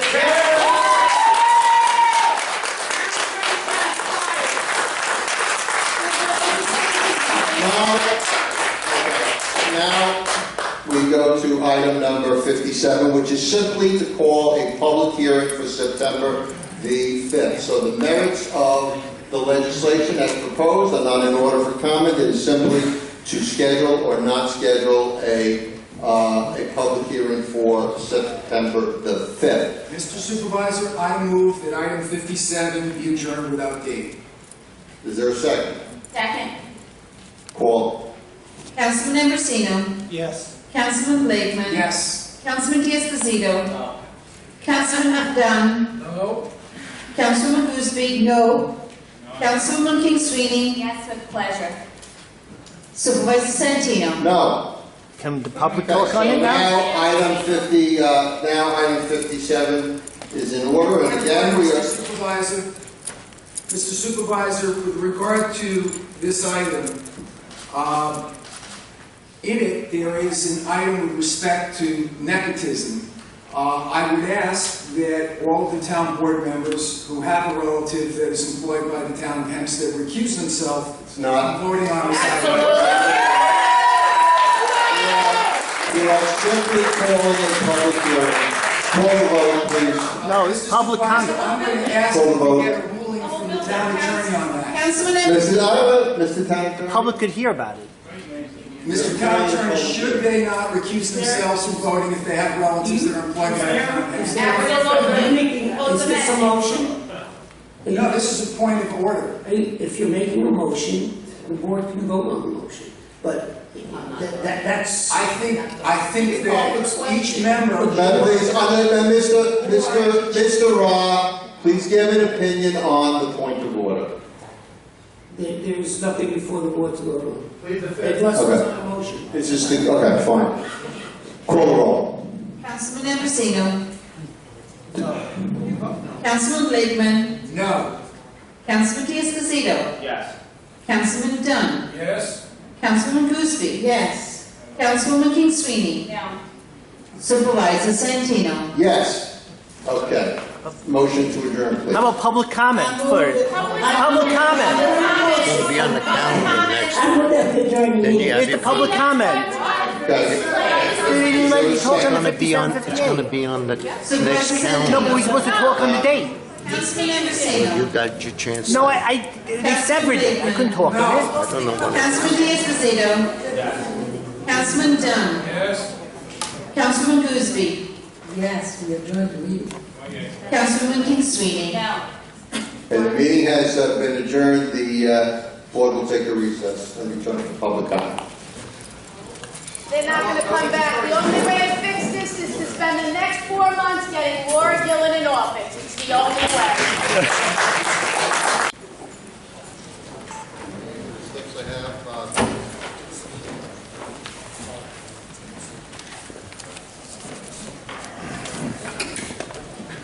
Leonard Scrop.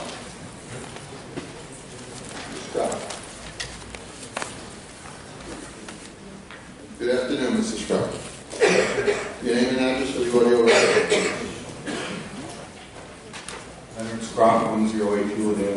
from New York. I'm here to talk about the St. Demetrius decision that was made, and a letter of the... That decision was made by the Board of Zoning Appeals, not this board, just so you understand that. I mean, we're happy to hear your comments, but that was made by the Board of Zoning Appeals, not this board. That's dirty. Board of Zoning, why don't you again amplify on specifically what?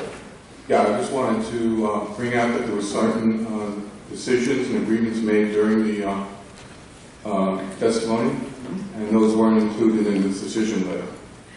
And I just want to bring those up.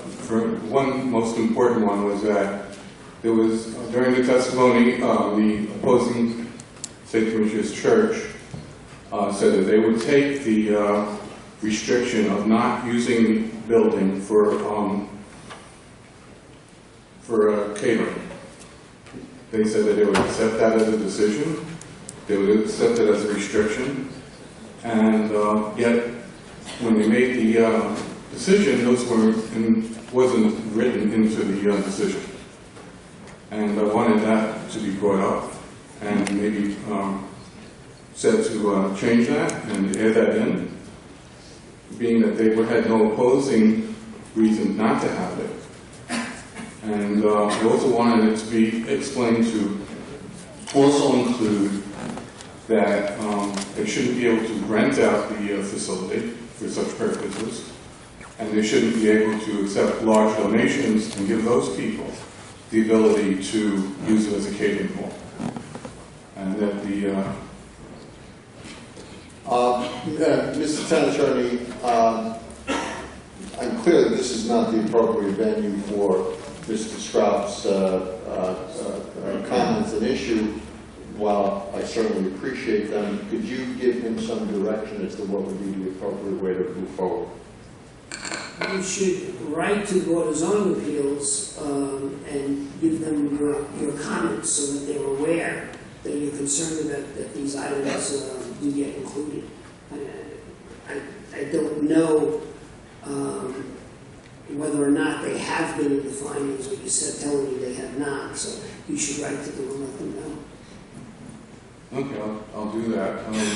It's just that I was given information that should present it here. That was erroneous, sir. The Board of Zoning Appeals is a separate and distinct board, and it governs its own matters, and that's the appropriate forum. So I think the town attorney was giving you good advice. Thank you. Thank you, sir.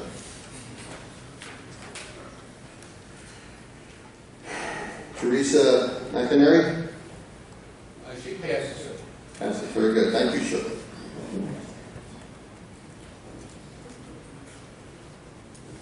Okay.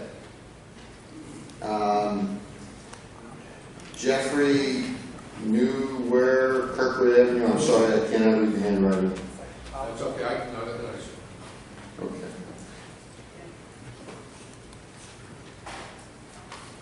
Your name and address for the audio record, sir. My name is Jeffrey Newman, 65 East Kirkwood Avenue, Merrick, New York. Good afternoon.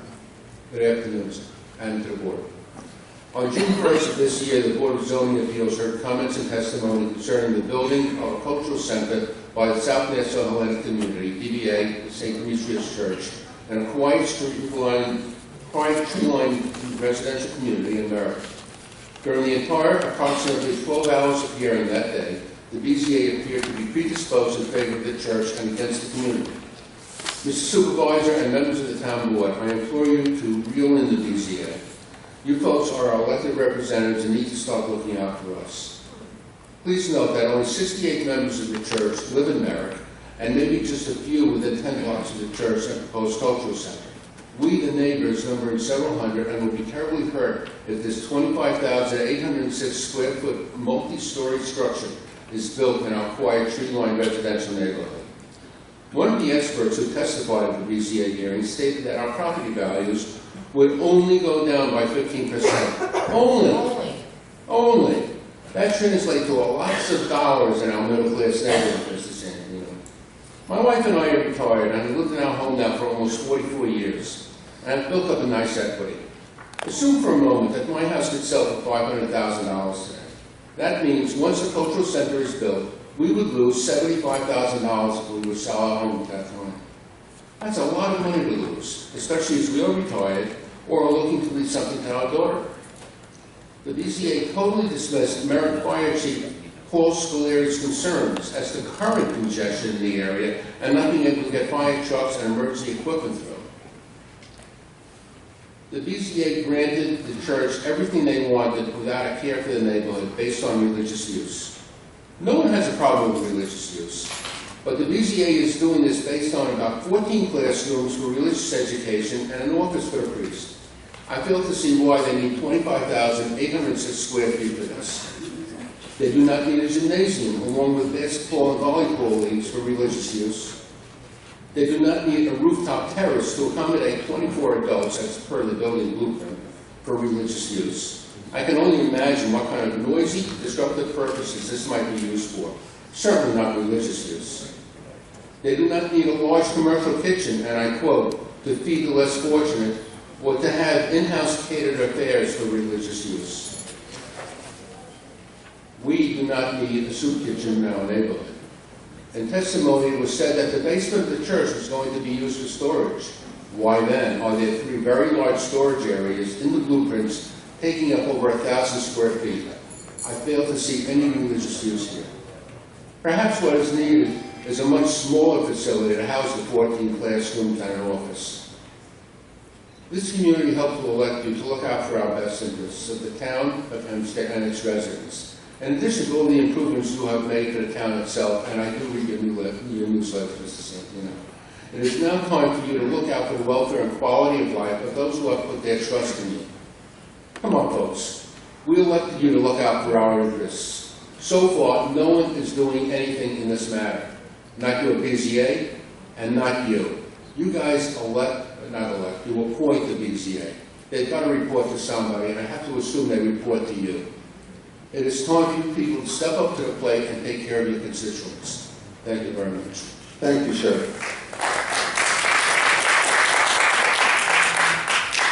Mr. Town Attorney, would you again please delineate the strict demarcation between what the Board of Zoning Appeals does and what we do here at this town board?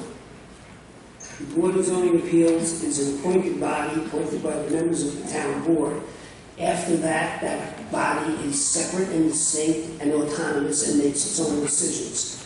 Parenthetically, let me just add that there's federal legislation concerning religious institutions. We have, in the town of Hempstead over the years, tried to oppose these kinds of expansions, and time again, not only have we been defeated in court, but we've kind of been warned by the appellate division in New York State that we need to make every effort and every accommodation to religious uses. And so that is what hamstrings the Board of Zoning Appeals in their decisions. I don't know all the details about St. Demetrius, but I'm sure that entered into it. But once again, that they're a totally separate and distinct body from the town of Hempstead Town Board.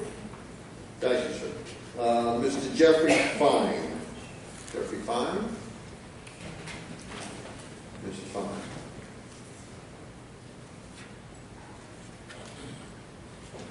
Good afternoon. Good afternoon. Your name and address for the audio record, sir. Jeff Fine, 112 Hewlett Avenue in Merritt. And I'm reading this letter on behalf of someone who wasn't able to make it today, Loretta Abate. Greetings to the members of the Hempstead. The address on that is about that? Yes. 21 Field Avenue in Hicksville. Hicksville, okay, go ahead. Greetings to the members of the Hempstead Town Board. My apologies for not being in front of you today as I wasn't able to take time off from work. In place, I'm asking Corrine Solana, and she afterwards, so I'm reading it for her, to read this letter to you. My name is Loretta Abate, and I'm a member of the Hicksville community in the town of Oyster Bay. In 2015, my community went through a very similar circumstance that the members of Merritt are currently experiencing in our community. A Holy Trinity Greek Church owned 2 acres of land and purchased 2 additional pieces of land with acreage of 1.96 that are adjacent to the land they own and have a church on. They now have a total of 3.96 acres. They submitted an application for variances to the town of Oyster Bay for excess square footage referred to as gross floor area and rear yard setback for parking. The request was to build a multi-purpose space, gymnasium, and additional parking spaces. The town of Oyster Bay denied the variances based on the large scale of the building, as they were asking to build a structure of 14,264 square feet, an amount grossly overbuilt for a residential community that would be 270% of the maximum permitted. The parking was too close to the rear yard setback. The scale of the proposed structure was not so in character nor of proper scale to the existing neighborhood. At no time did the town of Oyster Bay feel that the Religious Land Use and Institutionalized Persons Act of 2000 was any part of the decision-making process. I want to express my shock at how the town of Hempstead zoning board seemed to express very, very little regard for the community of Merritt. It is my understanding that there was no concern in regard to reducing the scale of the 26,000 square foot building, increasing setbacks of 25 and 20 feet for the front and side yard setbacks, or to contain parking on their own property. All of this seems to be negligent in regard to safety and keeping in character with the neighborhood. It appeared that the town of Hempstead BZA only said yes due to the laws of RLU IPA, regardless of an undesirable change to the neighborhood and the physical and safety impact to our community, to the community. How is it that two communities that are next to one another, that their zoning boards that adhere to the same state and federal laws can have such different viewpoints on essentially the same request of building a large-scale structure and not in keeping with the local community? I know that during the BZA hearing, Kareem brought up the circumstance that we went through here in Hicksville and how the town of Oyster Bay did not approve the request for a gymnasium, multi-purpose space, and parking. My question is, did the town of Hempstead BZA ever consider the evidence that she put forth? We have been discussing the differences in the zoning laws for our neighborhood communities, and she spoke to me about how the town of Hempstead needs to be more stringent in overall square footage that is permitted in residential areas. I hope that the moratorium that she has worked on and presented to you today will be looked at with fresh eyes from other members of the community. You, the town of Hempstead board members who are elected officials, need to support her request of keeping the character and safety of the community. Without your help, a building of this magnitude will forever change the quality of life in America. The members of the community did not purchase homes with any thought that one day their town would permit homes on their block to be torn down, resulting in plummeting property values and decreased safety of their streets. You would not want this opposite your home. Support the Merritt community. Sincerely, Loretta Abate. Thank you. And I have a copy. You would actually give that to the clerk so it becomes part of the record of the meeting. Thank you, sir. And again, I apologize in advance if I mispronounced. Colson Maya Logan, Northgate Court, Uniondale. Northgate Court, Uniondale. Oh, okay. Marianne Craig. We never got to speak on the name. I want to speak on the why I opposed the date. Now I'm just going to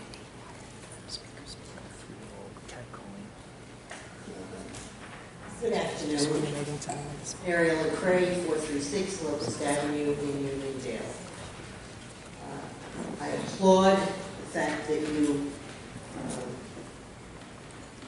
adjourned those two items referring to Engel Berman and A. Holly Patterson property.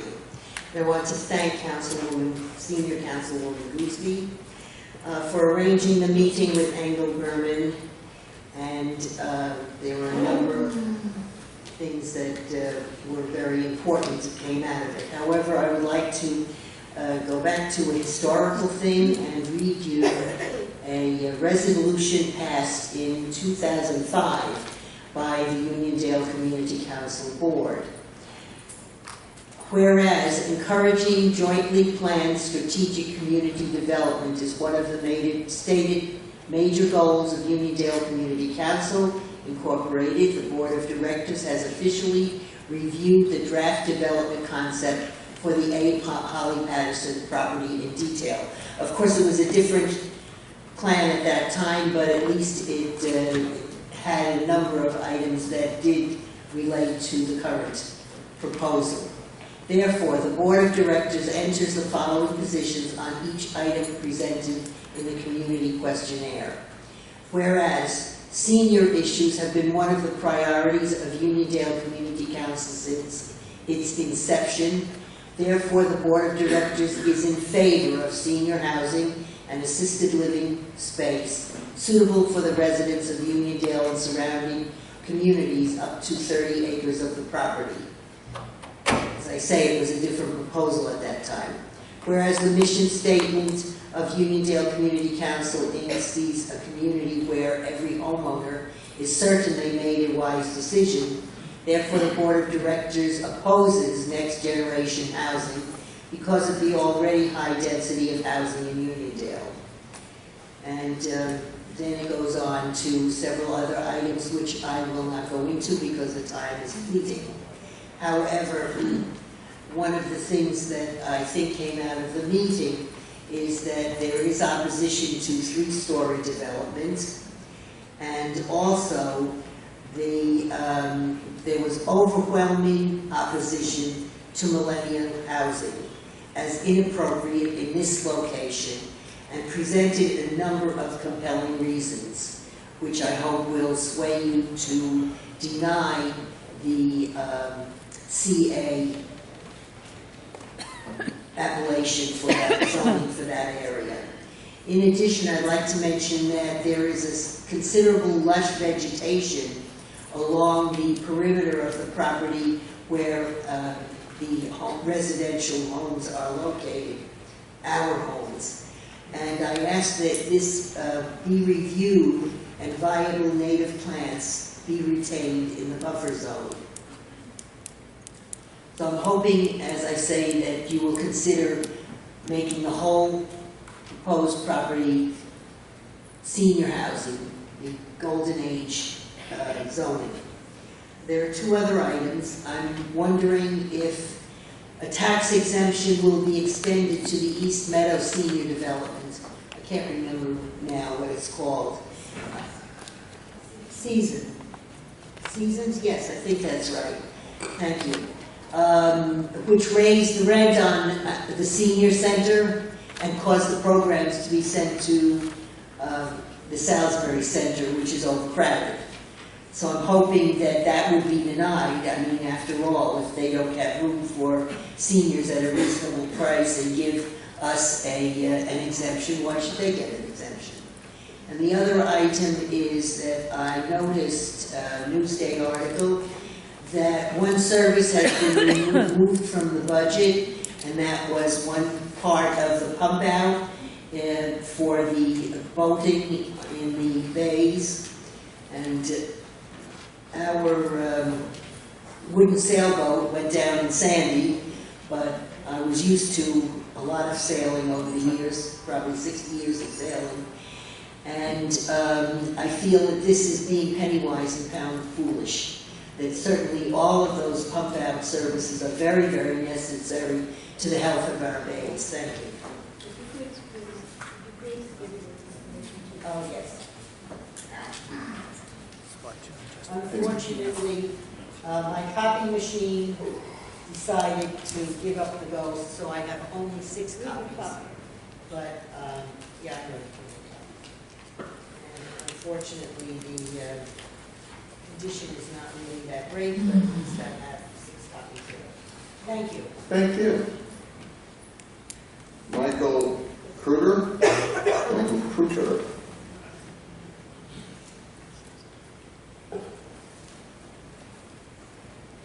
Your name and address for the audio record, sir. Michael Kruger, 1891 Montauk Avenue in Montauk. Good afternoon, sir. Yeah. I'm basically here today. I've been in retail business for 41 years, my wife and myself. Originally started my business in Brooklyn, and had to move or made a decision to move because what I witnessed back then in Brooklyn, I see now around our area and surrounding communities of Long Island, a lot of empty stores.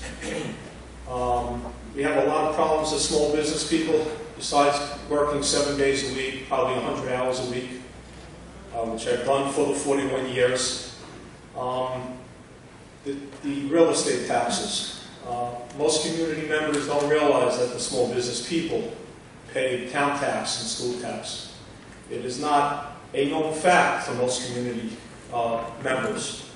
What I also notice is there's just a disconnection between the people who are in power and the people who look to the small businesses.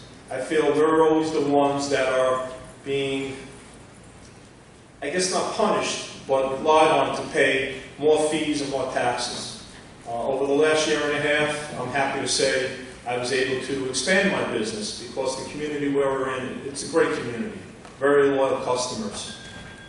In that expansion, and I own it's a retail sports equipment and clothing store, I was basically told that I needed as far as codes and regulations, which I have nothing against, but I had to install a mop sink and a water fountain in my store, which basically cost me over $5,000 to do until I got my C of O. I know there are necessary regulations, which I understand, but some of the regulations I feel have been really put forth to cover most businesses, but not specific businesses. Recently, another new store opened in our shopping strip mall that I'm in, and it's a food store. It took them over a year and a half to open, paying rent, modifying plumbing and certain things that they almost closed before they were able to open. And these stories are rampant in the town of Hempstead. And I don't know what can be done. I just look up to leadership and local council people that I'm fortunate in our district. It's Councilwoman Erin King Sweeney. And she listens, and she tries to guide and tries to make the process a little bit easier. But we need more leadership. And what I've learned from my past history is when the small businesses close their doors, or as the gentleman said before, Roosevelt, they're not opening doors, the community suffers a great deal. And I just wanted to vent a little bit of my frustration, and I hope things in the future change. Thank you, Joe. Thanks for coming down. Thank you. Thank you.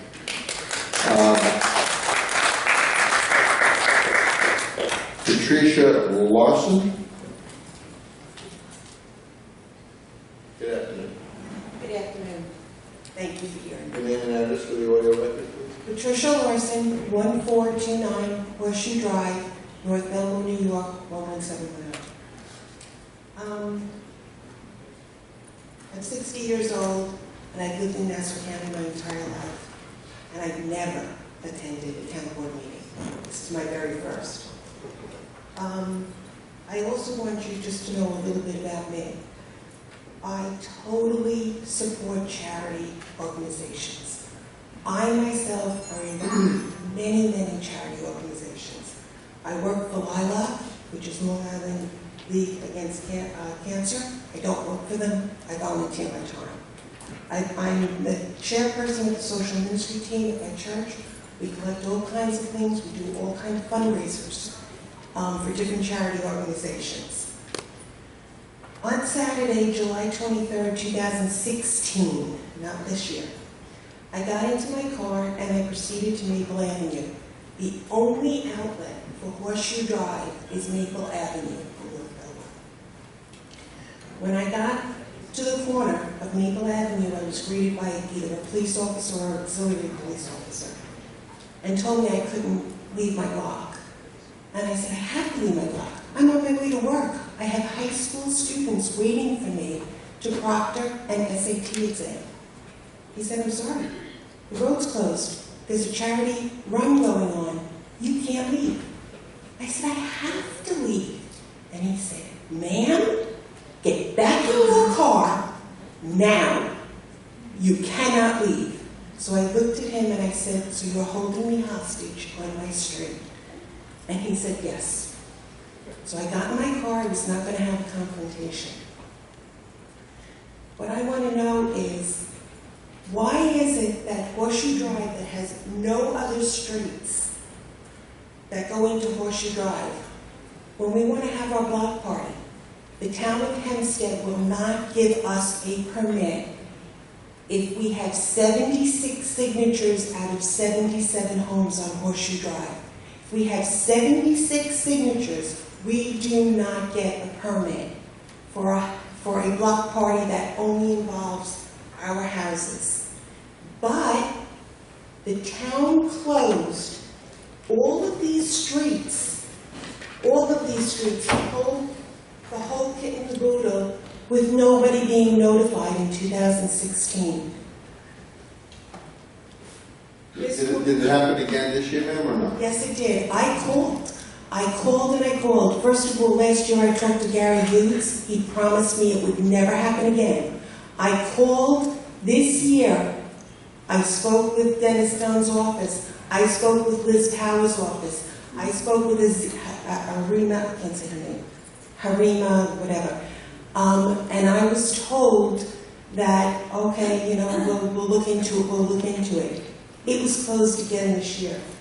If you look on Belmore Moms, you will see here's a woman that writes, I am disturbed. This morning there was a run on Beltar Avenue. I am in a wheelchair. I'm a wheelchair-bound resident and was unable to have my personal care attended until after this race because of closures on every road. Another person. This was actually very absurd. There was no outlet for the residents in the area, and the police officers were left to deal with the angry residents, which is not fair. There should have been a way for residents to access their homes or leave if necessary.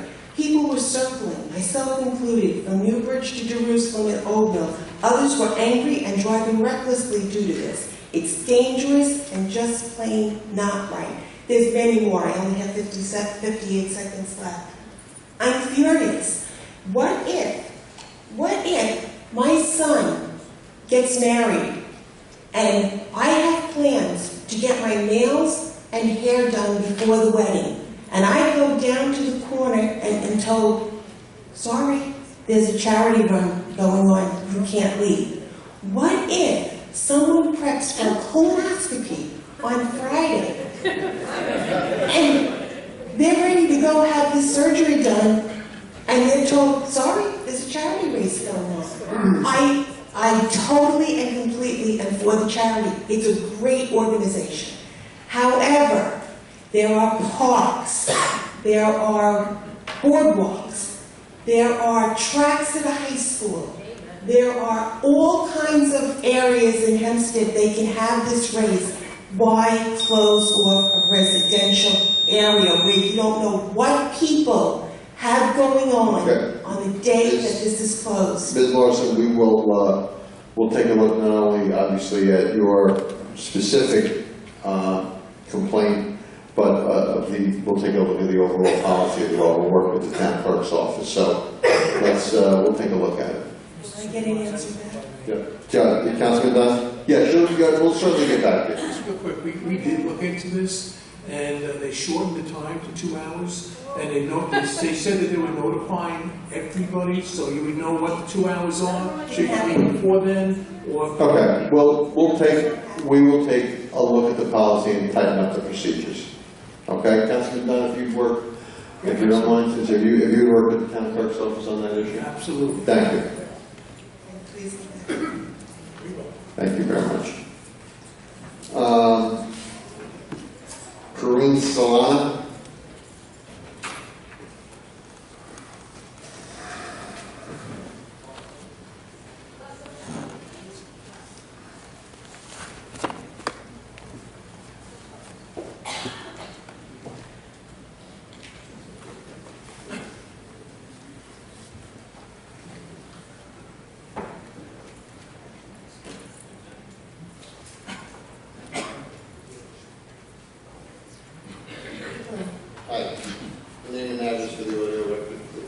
My name is Corinne Solana, 75 Kirkwood Avenue, Merritt, New York, 11566.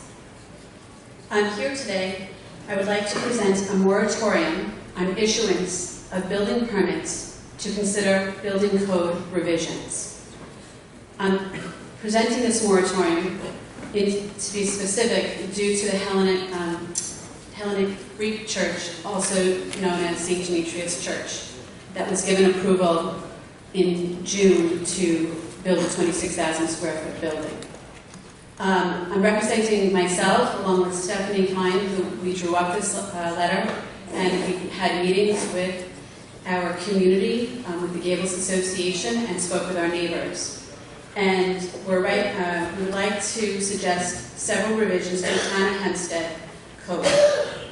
These revisions, which we respectfully request to be considered by the town, will be affecting building permits within the Resident Zone B, and we would like you as well to consider them for zones A and C as well. We'd like to talk about make revisions for height, which is any building that is non-single dwelling that's 20 feet or over have a greater setback by 3 feet for each foot.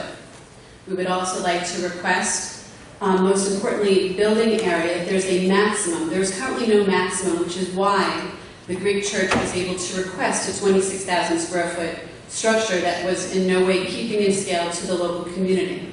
We'd like to, using Zone B, which is 27.5% currently, and then with a maximum of 8,500 square feet. And, then might be adjusted a little bit for zones A and C. We would also like front yard setbacks for any structure over 5,500 square feet to have an additional 10 feet needed from the front yard setback. And then anytime that anyone is combining multiple properties together, we ask that the application be restrictive to the zoning that is the most restrictive. And then we have something in for fences, curbs, lighting.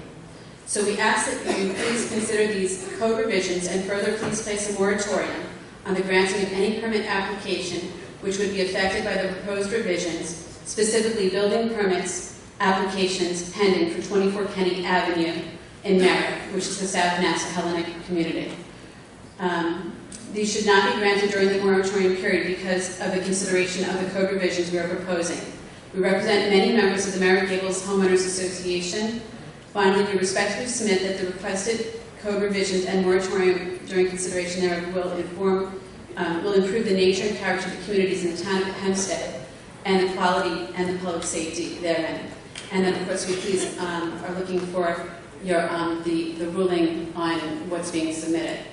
And then additionally, what I'm submitting is the ruling that took place in Hicksville following the Article 78, and to show how theirs, which was also a multi-purpose space, a gymnasium, and parking, and at no time did the Oyster Bay need to consider RLUIPA. They simply worked within the code of their town, which has a strict guidelines of square footage on properties.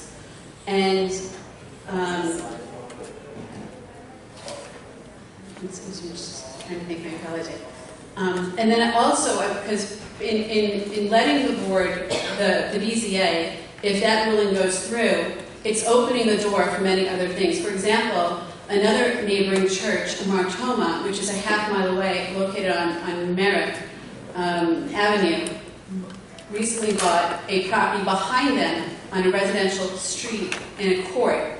And so I imagine shortly you will be seeing something from them as well, that they are looking to make revisions, and then they're going to be saying RLUIPA to you as well. So if you don't act on what the BZA did, you're going to be seeing a great difference of variances that are being presented that you're going to feel you're going to have to say yes to all the time due to RLUIPA.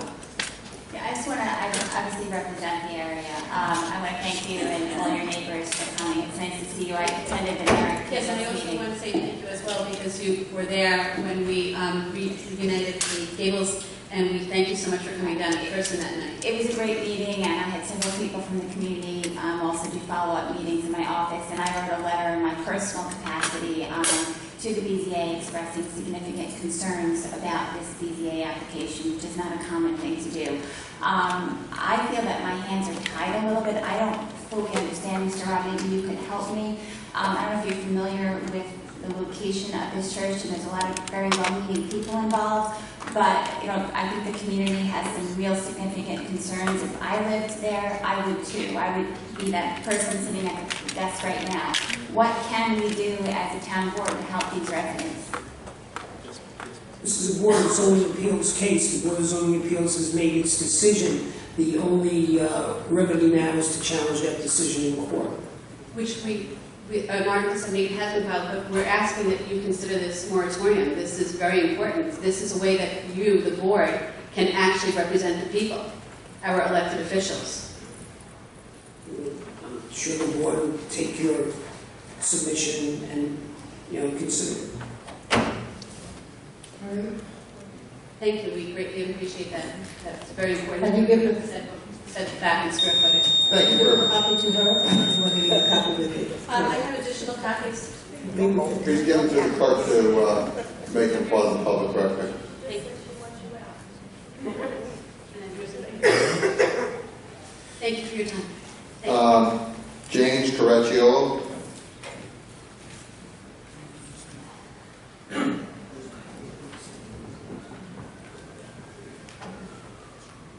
If I ask a question, does the clock stop? No, we respond to you, the clock stops. You respond. Your name and address to the record, sir. James Caracciolo, 750 Galliano Avenue, Freeport, New York. Yes, sir. Thank you for your time today.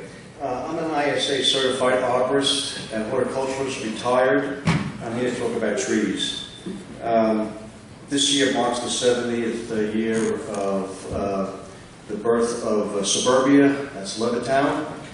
And William Levitt, the developer, before he sold you a home, you made sure that you signed a contract and you were going to get landscaping in your house. 2 street trees, a flowering tree in front of your dining room window, arborvitae, the border of your property, major trees in the back for shade, and foundation planting. He defined suburbia. How he defined suburbia was trees.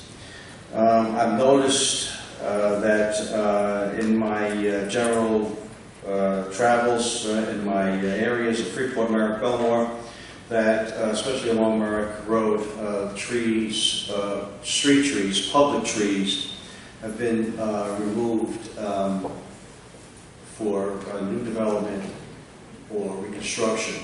I'd like to ask the town supervisor if the town has a registered landscape architect on the town payroll. We have we have people with different competencies with respect to that in our Parks Department, but as to their exact qualifications as to whether they're registered landscape architects, I'll certainly check to their competencies, and their credentials. But we do have obviously in our Parks Department people who are design architects, engineers, things of that nature.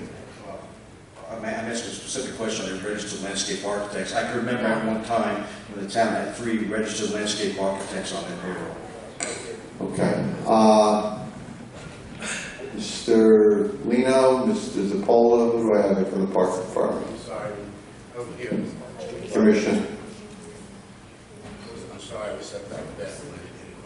Okay, the question is, I indicated that in the Parks Department we have a number of individuals who do design, construction, landscape design, things of that nature. The question is has any of them qualified with the credential of a registered landscape architect?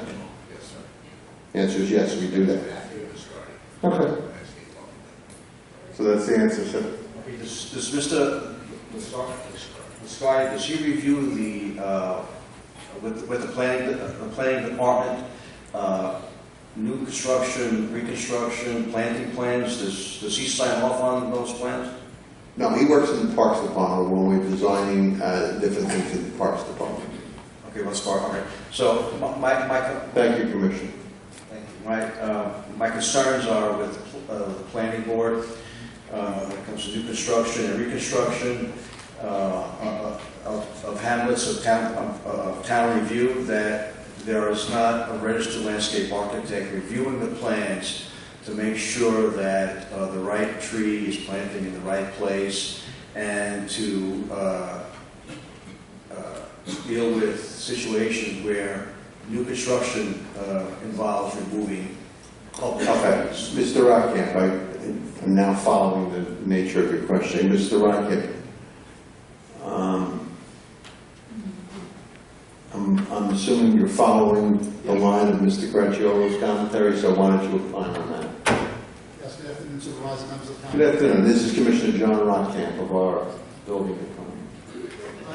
As the board is aware, anytime a new property is being built, that the architects come before the town board and they present a landscape architect to the town board to review. As far as any houses that get subdivided, then what they have to do is they have to hire a landscape architect to determine the age of the trees, what trees can be saved, which trees have to be removed, and which trees would have to be replanted in those locations. Okay, I have a specific, well, I have many locations on Merrick Road in Freeport, American, Belmore, but I have a specific location at this time, the Red Robin Restaurant, where they removed 3 healthy 40, 50-year-old street trees on Merrick Road. Where is that, sir? Red Robin Restaurant, I think it's Merrick Belmore, I'm not sure. Belmore. Belmore, all right, it's in Belmore. And they removed 3 healthy 40, 50-year-old street trees on Merrick Road, and then replaced those street trees with shrubbery. Now, those trees are public trees, and what I'm not happy about is that negotiations are going on with this new development, with this Red Robin Restaurant. There's many other locations on Merrick Road that I can mention, but not at this time. But what's upsetting me is that these new developments coming in, they're removing public trees, and I don't see our town parks being planted with planted with trees. So my complaint is, why is the town allowing this development to remove public trees, and there's no reimbursement to the public for removing healthy trees? Mr. Rockamp, again, the public trees, they're on a private development. Street trees. We have nothing to do with street trees. Right. Well, I think the question is, why doesn't the town have a regulation in their building department that if a healthy tree is removed, that there's no reclamation and replanting of a tree, either on-site or off-site, like a lot of communities do? That's something we should look at. Mr. Ron, would you address that? If we're talking about a tree on a private piece of property, Public trees. You're talking between like that's a terminology. You're talking about between the curb and the sidewalk. Is that what you're talking about, sir? Okay. Trees that were planted by the public. I'm not talking about private trees. so those, typically, a person wants to remove that tree will get a permit from the town of Hempstead, and for whatever, if there are sufficient reasons for that tree to come down, they will have that tree come down. Who is reviewing this permit? Is there a certified arborist on the payroll? Is there a registered landscape architect on the payroll reviewing these permits? Well, generally, the permits are issued by the highway department. You can answer yes or no. The permits are issued by the highway department. Okay. What you're looking for, Mr. Gracciolo, let me just understand. What you're looking for is that for trees that are between the curb and the sidewalk, would be termed public trees, if as part of the development, a developer or the applicant wishes to take the trees down for whatever particular reason, they'd have to justify it, and B, they'd have to make some provision to replace it. Is that basically it? Some provisions to replace them, yes. But again, the question to you, Town Supervisor, is do you have a registered landscape architect on payroll that understands the whole process? To the best of my knowledge, we have that in the Parks Department, and it's not done in the Highway Department. But there's merit in what you have to say with respect to the replanting of trees, and we will take a look at it. Supervisor, if I could just add, those are county roads, so it would really be Nassau County's responsibility. Okay, but again, but to anticipate the rejoinder, if it's on a side street, if it's a residential development, then it would be us. Okay. Okay. Is the town active right now in a tree planting program for town roads? No. The town does not have a contract out to plant street trees on town roads at this time. Not to my, again, if someone, if a private, okay, go Mr. Tillman.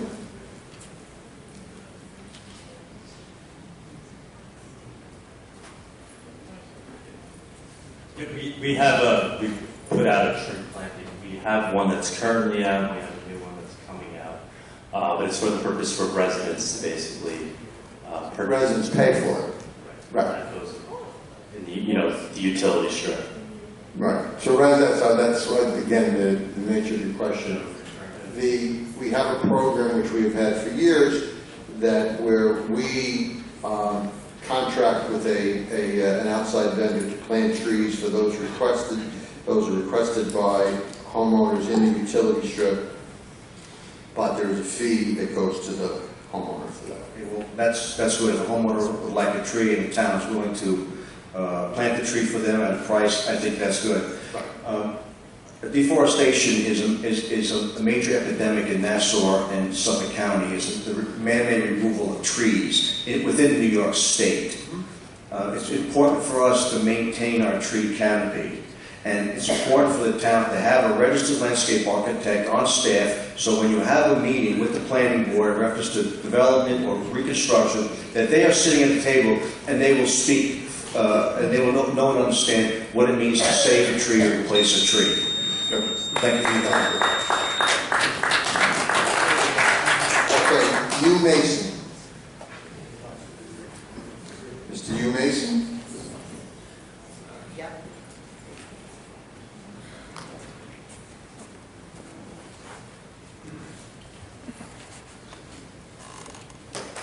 Hi, my name is Hugh Mason. I reside at 310 Shore Road in Belmore. And I wanted to talk to you guys about my community. It seems to be a little forgotten. For years, we've written letters of the nuisance flooding that comes from our storm drains. Also, we were involved before the storm, Sandy, in getting you guys actually did a great job to bulkhead the Newbridge Park. Had gaping holes dumping in. The part that you guys kind of stopped with was on the northeast corner. That's where our community has a little dock area.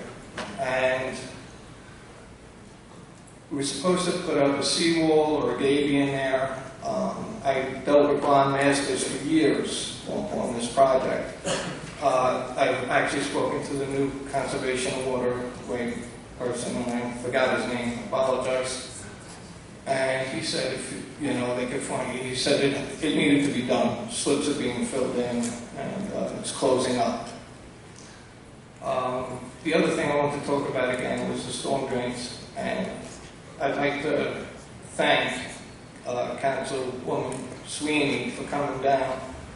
For years, we've been reaching out, and she's probably the first person down there, so thank you to actually care. Anything you guys can do, I know we're working with New York Rising now to get the process moving, because this has been a long time since Sandy, New York Rising. I've been on the committee for years now, and I'm hoping we can actually push this project through and get it started. Thank you for your time. Thank you very much. Doug Mayers, Mr. Mayers.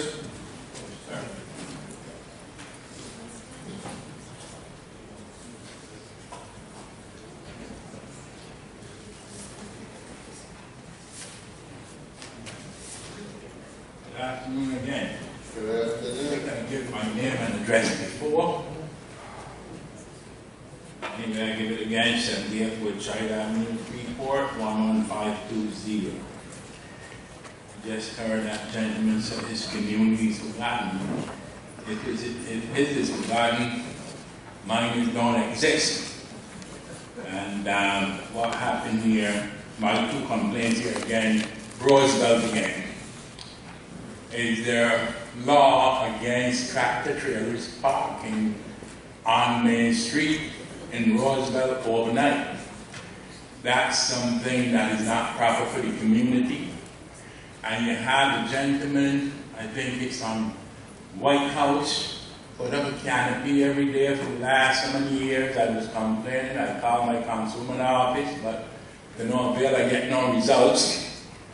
Selling there, I think that's not good for this community. That is the community looks. Selling beer? Selling clothing and other stuff. Does you give people permit to sell merchandise, white goods, or anything on the side of the street? Well, who is the inspectors that you got in the town of Hempstead supposed to enforce these laws? All right? But I guess they enforce across the town of Hempstead, but none is enforced in Roosevelt community. Commissioner. This chap should never be there selling clothing. Go ahead. As far as the tractor trailers, that's a police matter when they're blocking the street. As far as somebody that's selling clothing, these booths, again, we do not give them permits for it. If you give the councilwoman's office the address of it, we'll send someone out immediately. Then you give me something here that I hear all the time. Does the town and somebody in the town had to see this, because it's not just happened from yesterday. This going on over a period of 2 years that I noticed this chap is selling clothing, put up Sir, if you could give us, the location, we will send inspectors. White House Avenue, or White House Street, whichever one it is, across from the supermarket.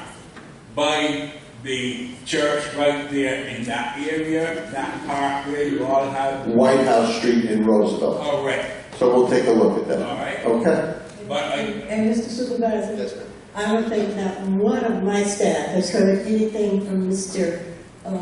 You never get, your never office never get back to me, Councilwoman. Please let her respond to you. I would like to respond to you as I do to others. Anyone who calls my office with a complaint will automatically speak to staff members. All of you stand up. I have enough staff to take care of anybody's issues.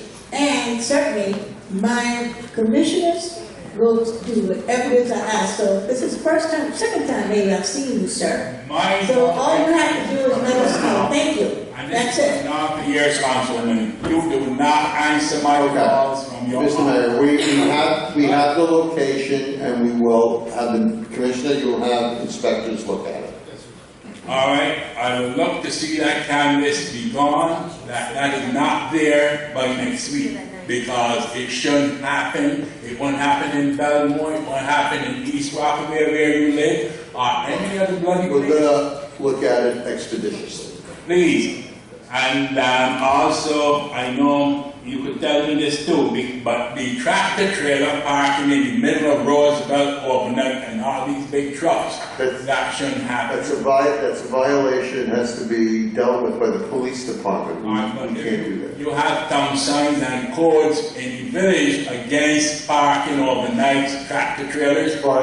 It's enforced by the police department. So either Mr. Supervisor, I understand that, but I'm still saying in areas where I go, because I do servicing and I go to a lot of different areas, and I see signs saying no commercial vehicles will be parked here at certain limits. I'm asking, is there any signs from the town of Hempstead in Roosevelt where that happens? It's a town-wide policy. If you need a specific sign up, call the senior councilwoman's office and we will... No, I will not, because you have these signs all over the bloody place and nobody has to call you or call anybody else. If it's a town thing, it should be in every community. It is in every community. But there's not one there on that street.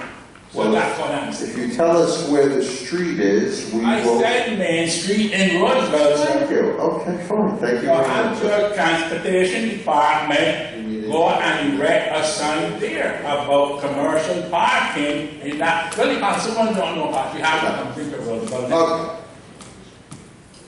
All right. So the other thing is, and Badminton Turnpike is the same thing. It's jurisdiction. You know, we hear a lot of excuse, but then when we have to pay the bloody taxes, we don't hear any bloody excuse. Okay. Thank you.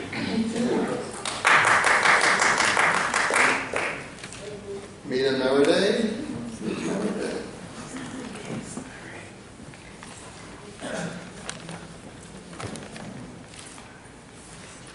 Mita Meriday Baldwin, but a proud product of Roosevelt. And to Mr. Mayor's point, I grew up in that community, and it was a wonderful community. We had banks and restaurants and stores, and we had a place of pride, and I'm still proud to say that I'm a product of Roosevelt. Went through the whole school system. It's appalling. It is appalling that there are so many underserved and overtaxed communities in the town of Hempstead and the county of Nassau. It is deplorable the conditions that these residents have to live under, many of them working 2 and 3 jobs, so they can't come here. They don't have the luxury, supervisor and senior councilwoman and all the council representatives here, to sit here for 2 and 3 and 4 hours while you all can have your adjournments, go in the back, eat, drink, do whatever you do back there. We have to sit here and use one facility. You got one toilet for men and women. That is appalling. And then we have to sit here and be insulted by the same, in the same token. Because catcalling, supervisor, is a sexual harassment reference. Yes, look up the legal document, look up the legal, and you have your own personal attorney, because clearly this is not a town attorney who's here. If we have to have a council person who cannot go to the town paid attorney to get information that would be beneficial to the residents of this community. And I would like to ask the town paid attorney, under what guidelines are these meetings being operated? Because the supervisor made it known clearly that he was running the meeting. Is this meeting being conducted under any version of Robert's Rules of Order? Town of Hempstead back in 1999 adopted rules of the meeting, and the supervisor presides over the meetings. He presides over the meetings, but all of the council representatives should have some standing and some opportunity to speak their mind. Is there any connection to Robert's Rules?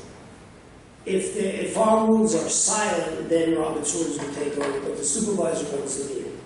Okay. Well, under Robert's Rules, verbally, provides common rules and procedures for deliberation and debate in order to place the whole membership on the same footing and speaking the same language. The conduct of all business is controlled by the general will of the whole membership, the right of the deliberate majority to decide. Complementary right is of at least a strong minority to require the majority to be deliberate, to act according to its considered judgment after a full and fair working through of the issues involved. Robert's Rules provide for constructive and democratic meetings to help, not hinder, the business of the assembly. Under no circumstances should undue strictness be allowed to intimidate members or limit full participation. The fundamental right of the deliberative assembly requires all questions. Again, the fundamental right of deliberative assemblies require all questions to be thoroughly discussed before taking action. The assembly rules, they have the final say on everything. Silence means consent. I am not being silent, and I'm appalled at the way that my councilwoman was treated and the fact that she did not get, and the residents here who have taken time out of their day, including myself, to be here to speak about the unethical practices and the lack of any oversight in this township. with regard to how our tax dollars are being paid. Ms. Merritt, I thank you for your comments. I would only take issue with one comment, that I was certainly not intimidated. Good.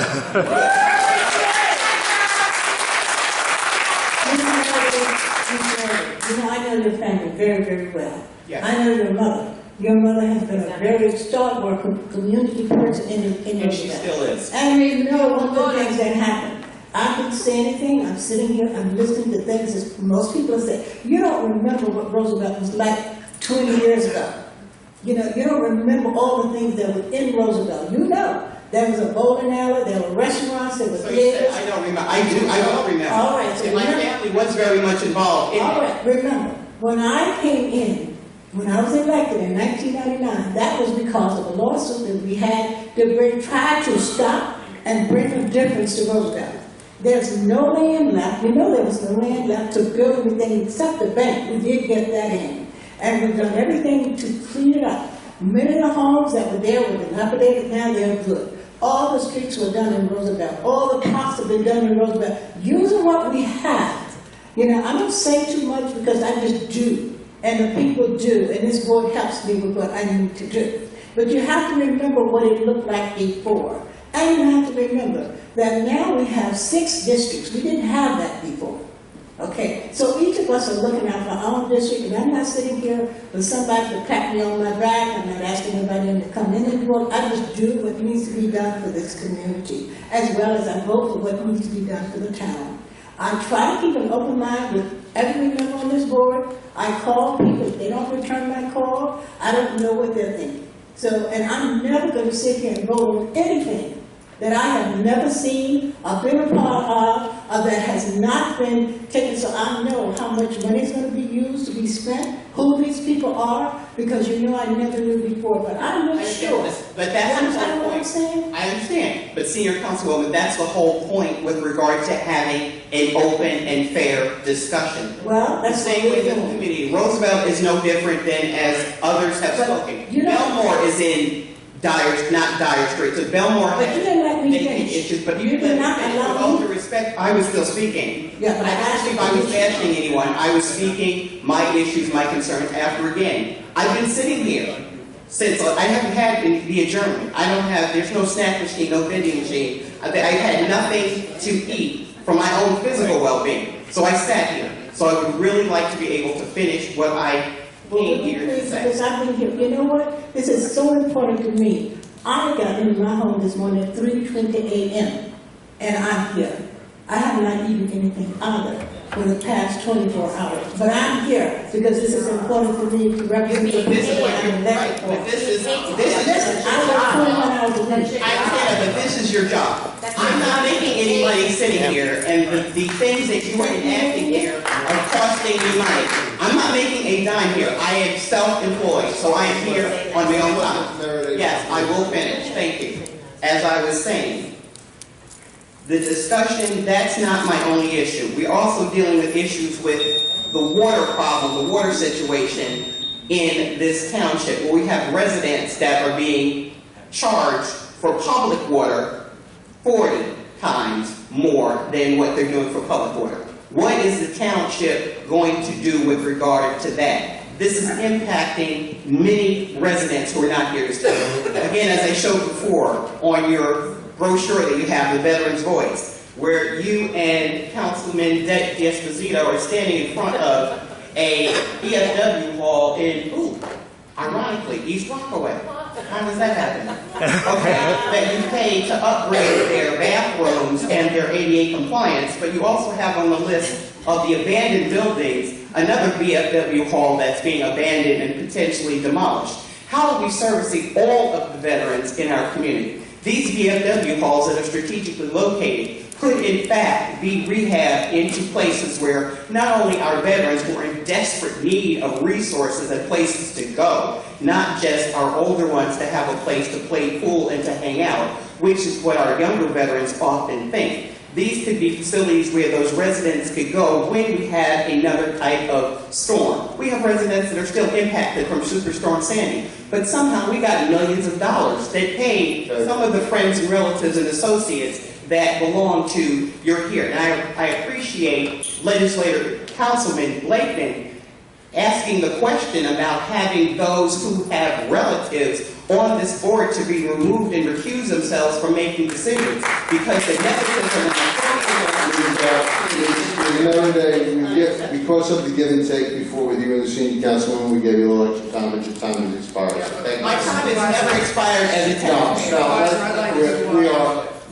I'd like to comment on Ms. Meredith's remarks. First of all, I think you're spot on. With the veterans, we can and we should do more for our veterans. I wanted to comment on the process, and by the way, Councilwoman Gooseby, my mother was a friend of Mrs. Meredith's mother. She had lunch at my house. My mother had lunch at her house. They were good friends when your mother was a leader in the Roosevelt community, so our families go back a long way.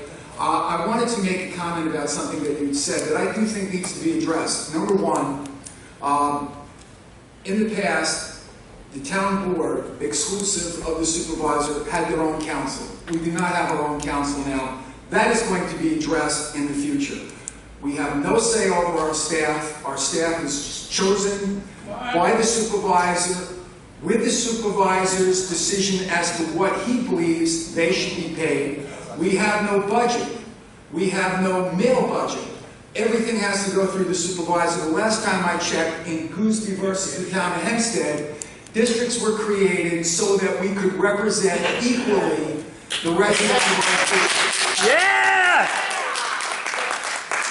Okay, besides the fact that that is completely unfactual in so many ways. Carrie Michelle. Carrie Michelle. Carrie Michelle. I'm not gonna debate this issue now. We're here to hear the residents. Carrie Michelle. Carrie Michelle. Carrie Michelle. Okay. Stuart Kroll. Stuart Kroll.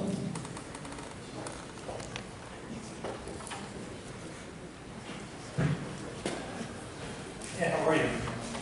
Stuart Kroll, Port Washington. I was going to talk about some other things, but I think we'll deal with the ethics situation first. First of all, God knows this town needs ethics more than I need oxygen. But aside from that, I mean, Ms. Sweeney is right. The $125,000 exclusion is obviously designed to get rid of you and Mr. Blakeman as well. Right. You know, there's no doubt about that whatsoever. You know, what I really want to talk about as well, though, is we just passed some odious amendment to an animal legislation, and your office I called. You know, I'm a Port Washington resident, not a Hempstead resident. I never got the courtesy of a call back from No, anyone. Alex, correct me if I'm wrong on that, because I saw your post. I believe that we tried to put him in touch with someone who was supposed to get back to him. Am I right on that? And did that not happen? I think, Cheryl, were you supposed to get back to him? Oh, there you go. No, actually, I'm not getting one under the bus. What happened, Alex? Oh, okay, so... And I sort of like the pot boiling the kettle black, isn't it? Referring to the shelter. I mean, nothing happened. Nobody ever got back to me whatsoever. And what I want to know is now, when everybody's political career is on the line, everybody's found their voice. When this legislation was just passed, very, very quickly and very expeditiously, where is everybody's voice regarding your district as a shelter? If 40 cats were starved in Oceanside, where is everybody's voice then? And all of a sudden laryngitis is gone and everybody's speaking up because it's in their self-interest to do it. Where was everybody's voice then? Nobody objected to this animal legislation that just went through? Does anyone have the slightest bit of a conscience whatsoever? Just a slight, not much, I don't expect much from you, but something. And everybody's either in dire fear of the supervisor. Well, I'm definitely not. I've had a voice for a while. Well, what about the animal issue? Haven't I heard one peep at it? Or out of it, or out of anybody else here, to be precise? Well, I'd be happy to meet with you to discuss it. I thought someone had gotten back to me. Nobody ever. Okay, I'd be happy to. Okay. Yeah. That's fine. I'm sorry, what? Well, I'm listening. Say something. I mean, nobody's ever said a word of it. That thing passed. There was no debate on it whatsoever. All I hear is I. Nobody said anything. I can get up there and do that too. The next question I want to know is who's the breeder in question with regard to the dog Beauregard. I'd like to know who the breeder is, or is that information confidential? Mr. Rob? You can file that information. Okay, I'd like to get that information, and I'd also like to find out, why that this is being done? I mean, is he given to anybody's campaign? Is he given to the party? You know, what's the connection that all of a sudden that this The guy... connection is that the dog is a pedigree dog and it was not of age to get the American Kennel Club's designation because it was underage. That's the connection. It's turned into a stray. Is a big supporter of puppy mills. I think the town of Hempstead shelter is crowded enough without going back in the opposite direction. That's my personal opinion, okay? The next thing I just want to simply say is I understand that tomorrow there's a meeting with the Humane Society. You know, after a month, Brian Shapiro is finally going to be allowed on the property, and from what I understand, nobody else is being allowed on the property. Just it. Well, Brian is coming down tomorrow. I don't know that anybody else has asked to go on the property. We invited him, and so he's coming down I spoke to tomorrow. one of the young ladies this morning, and I know they would like to go onto the property. So I assume you're going to let them. Well, no, I don't know who you're talking about, but Brian is from an organized group. Yes, I know Brian. Okay, so he's coming to tour the area, and we'll see where we go from there. But Are the two people that were here before, you know, that are members of the Humane Society, they're members of an organized group, right? Will they be allowed onto the property tomorrow? I don't know that they have asked to be. I just spoke to one of them this morning. Okay, well, no one, Mr. Denny, anybody else asked to be part of this? Nobody else has asked to be part of it. Okay, so if they come tomorrow, you let them on the property. well, no, if they're, I don't know that I don't know if Brian wants a crowd or not. He's coming. We've invited him, and he's coming. If anybody else wants to come, they should contact Mr. Denning or myself, and we will see what he says. Okay, well, I don't think the two other people would be a crowd, so I'm going to take it as a yes. That's my answer. That's your answer? Okay, and the only other thing I would suggest at this point is that, you know, maybe Mike you can pick up on this. I think what you should do tomorrow is you should have maybe 6 or 7 cats that you take out of the shelter, get some nice, fat, like, happy-looking cats, and put them there, so this way Brian will be happy.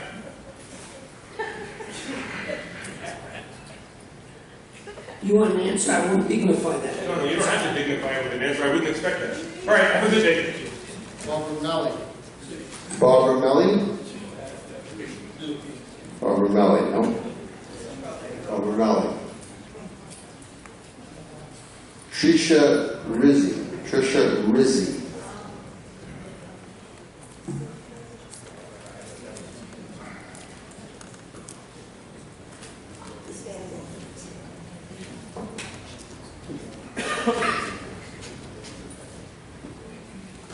Thank you, Town Supervisor and board members for the opportunity to speak today. I'm here to speak with you regarding my concerns for the quality of care and regard for the animals in the foster program at the town's animal shelter. Specifically, my foster dog, Pearl, under the supervision of the shelter vet, Dr. Siegel, and the shelter director, Michael Story. In October 2016, a shelter staff member asked if I could foster an old, blind, mostly bald, and sick dog full of intestinal worms that was picked up as a stray. Fast forward to almost 10 months later, and Pearl is still in my care. The first time, and for several visits over these past months, I repeatedly asked Dr. Siegel if there's anything that can be prescribed to help her with her mobility issues. I would receive the same response with a cavalier attitude and shrug of his shoulders, and he would say, well, there's supplements you can get, but she's an old dog, what can you do? Although my signed foster contract states that all medications and supplies would be provided to the foster caregiver, I felt a bit intimidated and uncomfortable asking Dr. Siegel further for anything else due to his impatient and condescending attitude. After months of watching Pearl struggle with getting up and what little walking she was able to do, I pressed him and he finally gave me medication that might help her. Unfortunately, over the past 4 weeks, she has not improved. Over the past 2 weeks, Pearl has declined significantly even further. With limited mobility she even had is now even worse. She can't stand for longer than a minute without wanting to lay down. She can no longer walk safely on my hardwood floors. I resorted to placing an area rug under her bed and feeding area, because she no longer feels secure if she can't feel anything past her feet underneath the rug to move forward. Her sweet little tail that normally wags anytime she's petted is happening less and less these days. Because she's blind and clumsy, she must be leashed when taking outside. She weighs over 75 pounds, and as you can imagine, getting her up and out is not an easy task, especially nowadays when she no longer even wants to get up. It's absolutely heartbreaking to watch Pearl barely move past a 6x9 area rug, and I feel she's suffering and has no quality of life. I pressed upon this last week with the assistant shelter director and addressed my concerns, and that the medication's no longer working. I get no response when I ask for help. And she assured me that because I've had her for nearly 10 months now, my opinion would be taken into account if they could see her once again. And I was also told that because of the public backlash with the euthanasia procedures at the shelter, they have no authority to euthanize any animal, and that the approval comes from several levels up. I don't know what that means, actually. But she reassured me that, my opinion would be valued and taken into consideration. And Michael Pistori contacted me last Friday, and I agreed to take Pearl back to the shelter at 1:30 for an evaluation. They brought Pearl to the back room. I'm not allowed to be with her in the room. I've never been able to be in the room while she's being examined. And 5 minutes later, a staff member comes back and with Pearl and tells me that Dr. Siegel feels that she shouldn't be put down, and she's just having a hard time getting up and around because she's overweight and probably arthritic. And he feels there's no issues that warrants her to be euthanized at this time. He didn't even come out and speak with me. He had a staff member that I don't even deal with come out and speak with me. And he locked the office doors and just left. When I explained to Melissa, the staff member, that she's confined to an area rug and she can't walk on one floor, she said something to the effect that maybe we can find another fluster that has a carpeted floor or something so she could move around. I was visibly upset, and I asked at that point how anyone could possibly think, looking at her, that she's in any condition, that she's basically just fine and she's not in any pain or suffering. Melissa just gave me a blank look and said, well, I can run to the store and get some supplements. I have an own dog at home, and they really helped me. I told Melissa she's beyond, she's not old, she's geriatric. Michael Pistori came back at that point and didn't even look at Pearl. And I'm sorry, I'll just quickly say, I just need help because Michael came back and just said, just started rambling off numbers. Didn't even look at the dog and started talking about youth numbers. And Okay, ma'am, what I'm going to do is, my executive assistant, Mr. Denning here, would you just, before we leave today, would you meet with him and let's go through it fully again with him, and then we'll see where we go, okay? Mr. Denning, he's waving at you right there, okay? Thank you very much. Rob Carroll.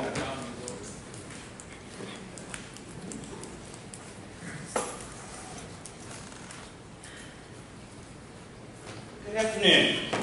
Good afternoon. Your name and address for the audio record. Carol from Long Beach, New York. He's lived in Lido, have moved since then. I had the pleasure of being at my first council meeting 2 months ago after I heard about all the issues with the animals at the shelter, and I had the chance to speak to you, and after wasting about 5 minutes of my life, I realized that there's no reason to discussing anything with you. My issue today is with Mr. Rock. Mr. Rock, the last meeting I was here, I didn't speak. And after everybody pleaded in bed, you agreed that you would have the Humane Society go to the landfill to view the supposed cats that were still alive, correct? So since we were dealing with a situation where there might be animals in distress, I said, okay, let's see if they keep their word, instead of just patronizing us and making us go away by making us think that something's being done. A week went by, and I said, you know what, nothing's happened yet, so let me call you. And I looked up your personal phone number, 398-2162. Called you up. You picked up the phone, realized somebody wanted to talk to you, put the phone down, had your assistant pick up the phone, saying that you were busy. I'm like, well, you just answered the phone. She said, well, he's very busy right now. All right, call me back. You didn't call me back. 2 weeks later, I called you again. Left you a second message. You didn't call me back. How is that taking care of the public when somebody wants to talk to you about an issue that you claimed was going to be done? Here's my concern.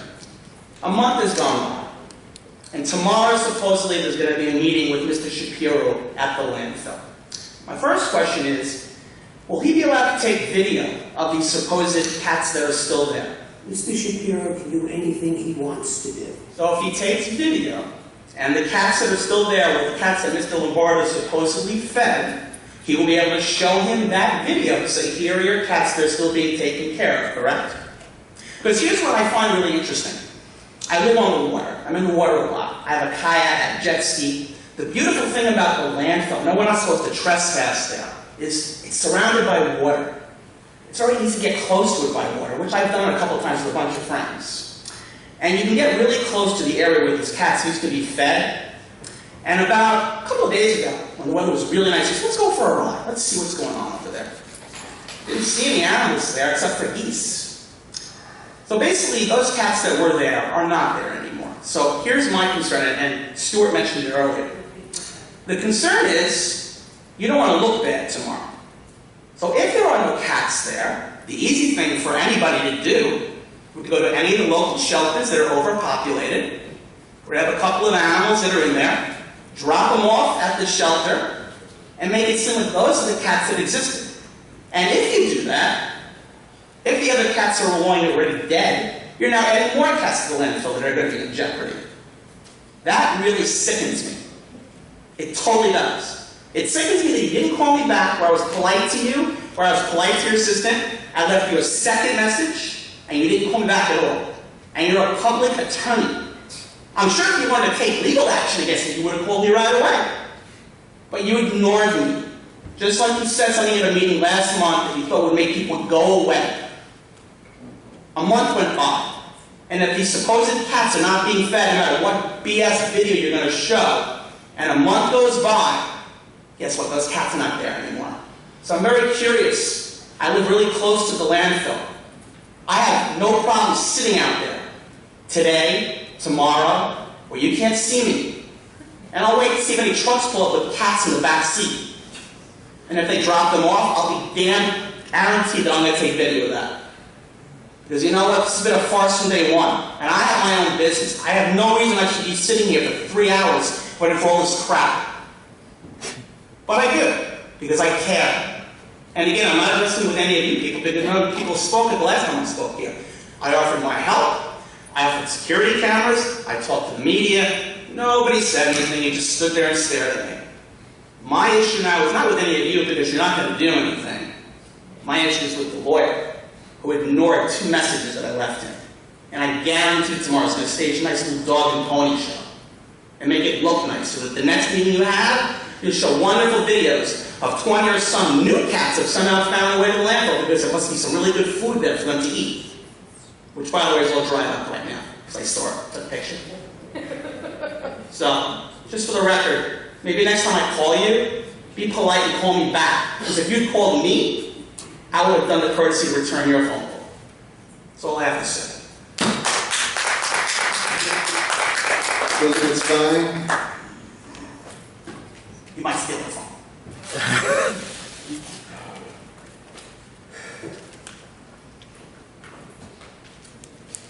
Yeah, you gotta sit through this.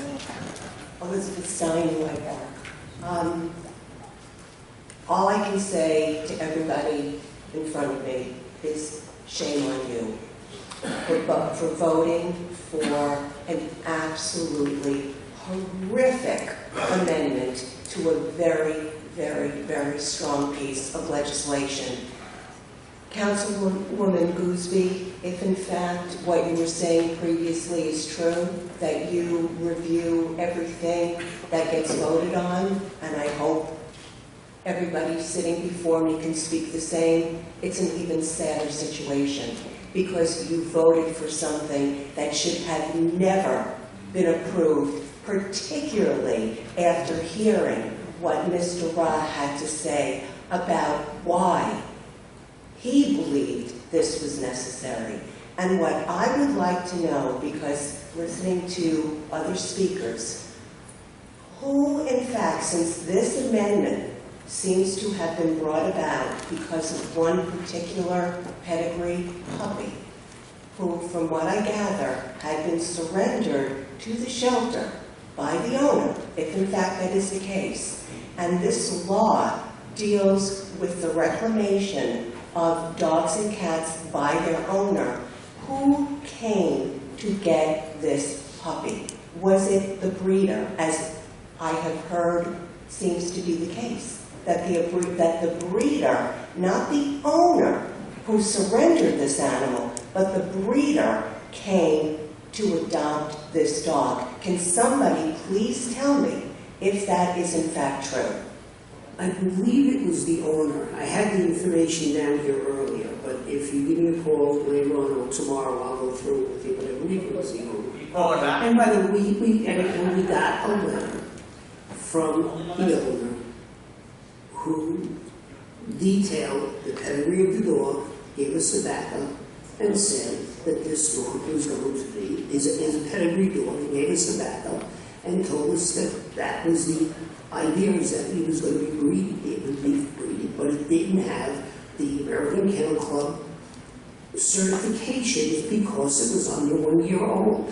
It sounds pretty reasonable to the board and to me. It's not. And the entire point of this law was to prevent precisely what you have now allowed to happen, so that these puppies can be bred indiscriminately. You had the power to say to this, in fact it was the owner, no, the puppy is now in our shelter. The law is on the books that that puppy will not be released unless the puppy is spayed or neutered. We are in crisis mode everywhere in this country, particularly in the town of Hempstead, where that shelter, I walk through there, there is not one empty cage at any given time. You do not need more puppies out there. You do not need more puppies on the street. I worked with you to try and get a pet dealer bill passed that also would have prevented a lot of this from happening. But again, that went by the wayside as well. So yes, and I will call you Mr. Robb, because I do want to know who in fact went to claim that dog. Although, truth be told, it is irrelevant, because this amendment should have never been passed. It's not in the city. It was never even considered in the city for exactly this reason. The point of the law is to finally put an end to indiscriminate breeding. And that's what this law does. It doesn't do it anymore. Thanks to what happened right now. We went back approximately 10 years, and we have never had a pedigree dog turned in. So that is part of the background of this. You know what? I see it quite differently. Because if you don't change a law for one case. That's not what you do. Because by changing the law for one case, you have now changed the law for future cases. And your past history might be fine. Your future history might be completely different. And that only time will tell. And that could be a very, very sad situation. But what I would like to ask, in addition, I only have 40 seconds left. I had spoken to you a few weeks ago, perhaps it was even a few months ago, about the Kim Strong situation. And who? Kim Strong, the contract that was entered into, which was in contravention of the Agriculture and Markets Law. And you said that the dogs were being returned to the shelter. I would like to know if that has happened. I know all but one was at the time we spoke. Mr. Denny? Okay. I'll find out if the last one, but I know all but one, back then all but one was, and I'll have to find out. And these were the dogs that had been sent to King Straw? The original 4 years. Thank you very much. Thank you. Jim McMillan?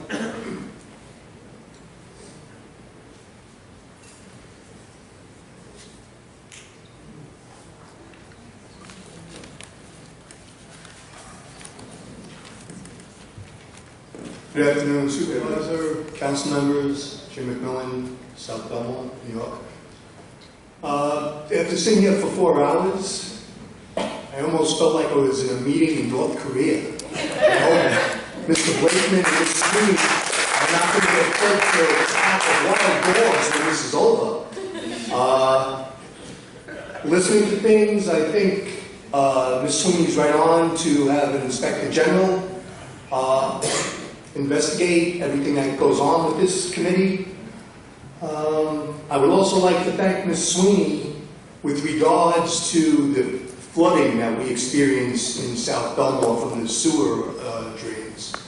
I've called for years, and I would get put to the highway department. The highway department would tell me, well, that's the price you pay for living in the South Shore.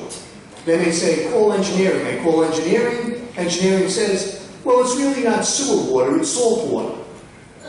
I don't think anybody here would want salt water or sewer water coming up on their property the way we've experienced for years. And only when Ms. Sweeney got involved have things started to, looks like it's going to get fixed. Because God knows for about 20 years we've been calling, and we just keep getting a runaround left and right. And as taxpayers, you know, to hear, oh, it's only salt water, don't worry about it. When I have sewer water pouring up on my property, yeah, I was flooded in Irene, flooded in Sandy. I understand that, that's natural disaster. But the way you control the air conditioning in here is probably the same way the sewers are being controlled. Because the air conditioning's pouring out after people are suffering from frostbite in the back, just like the storm drains. So with that, I will be brief. Also, with respect to people making $125,000 and serving on the board, I want you people to make money. Then you won't be susceptible to bribes. I don't want people making no money. I want people to be rich on this board, so then they won't be susceptible to corruption. Thank you. Diane Madden. Diane Madden. Corruption at its finest. Yeah. How many more pensions does the family need?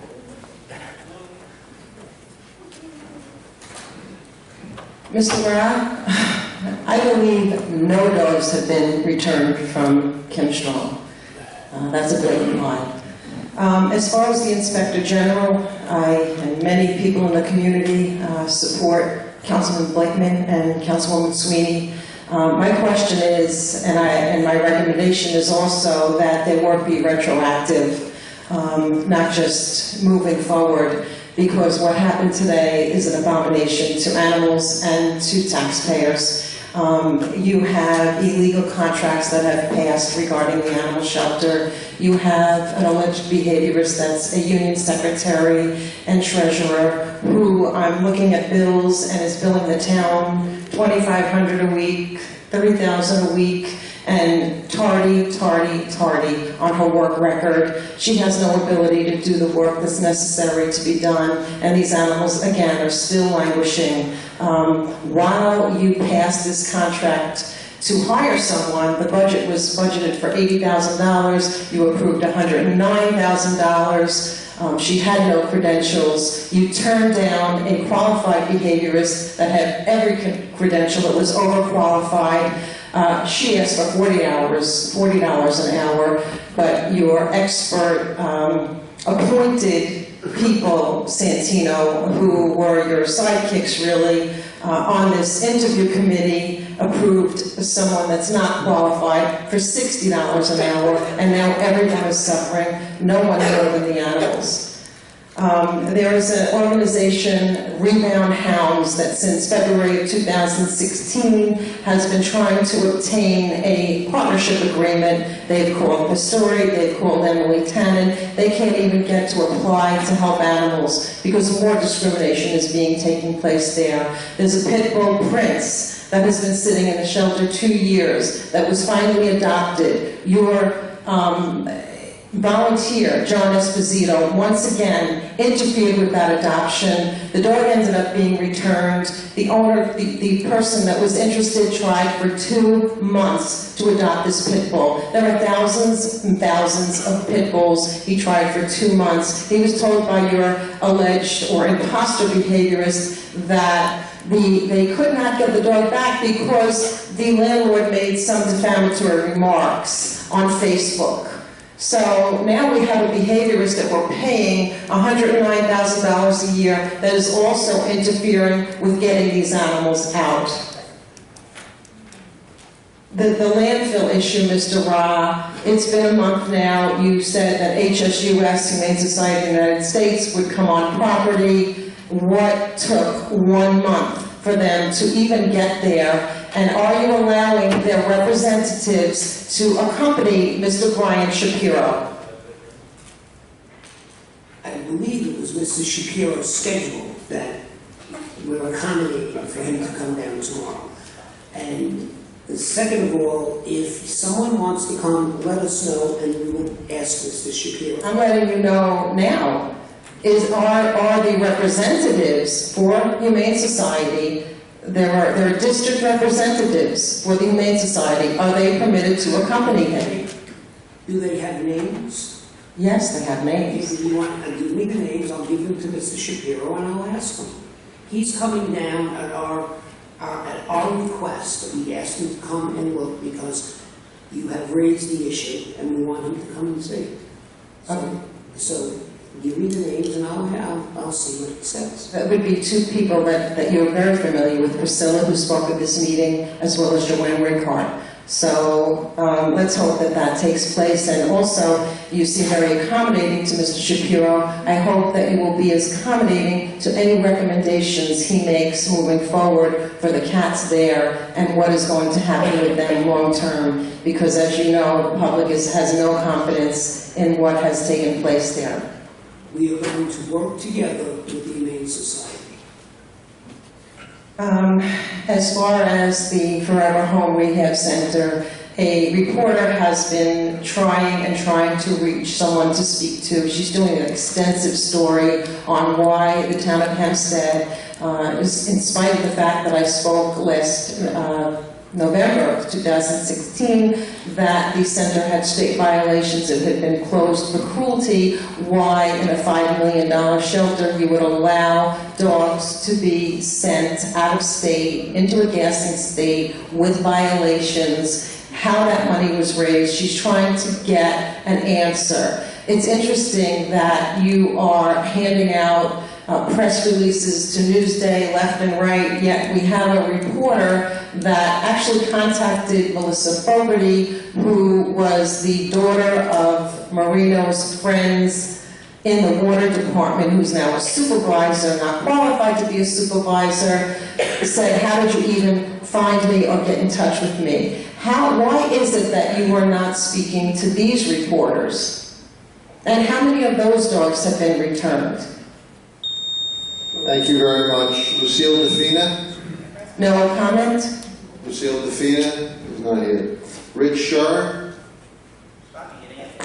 Rich Sherr. Diane. And Felix Piccacci. Diane, please get up.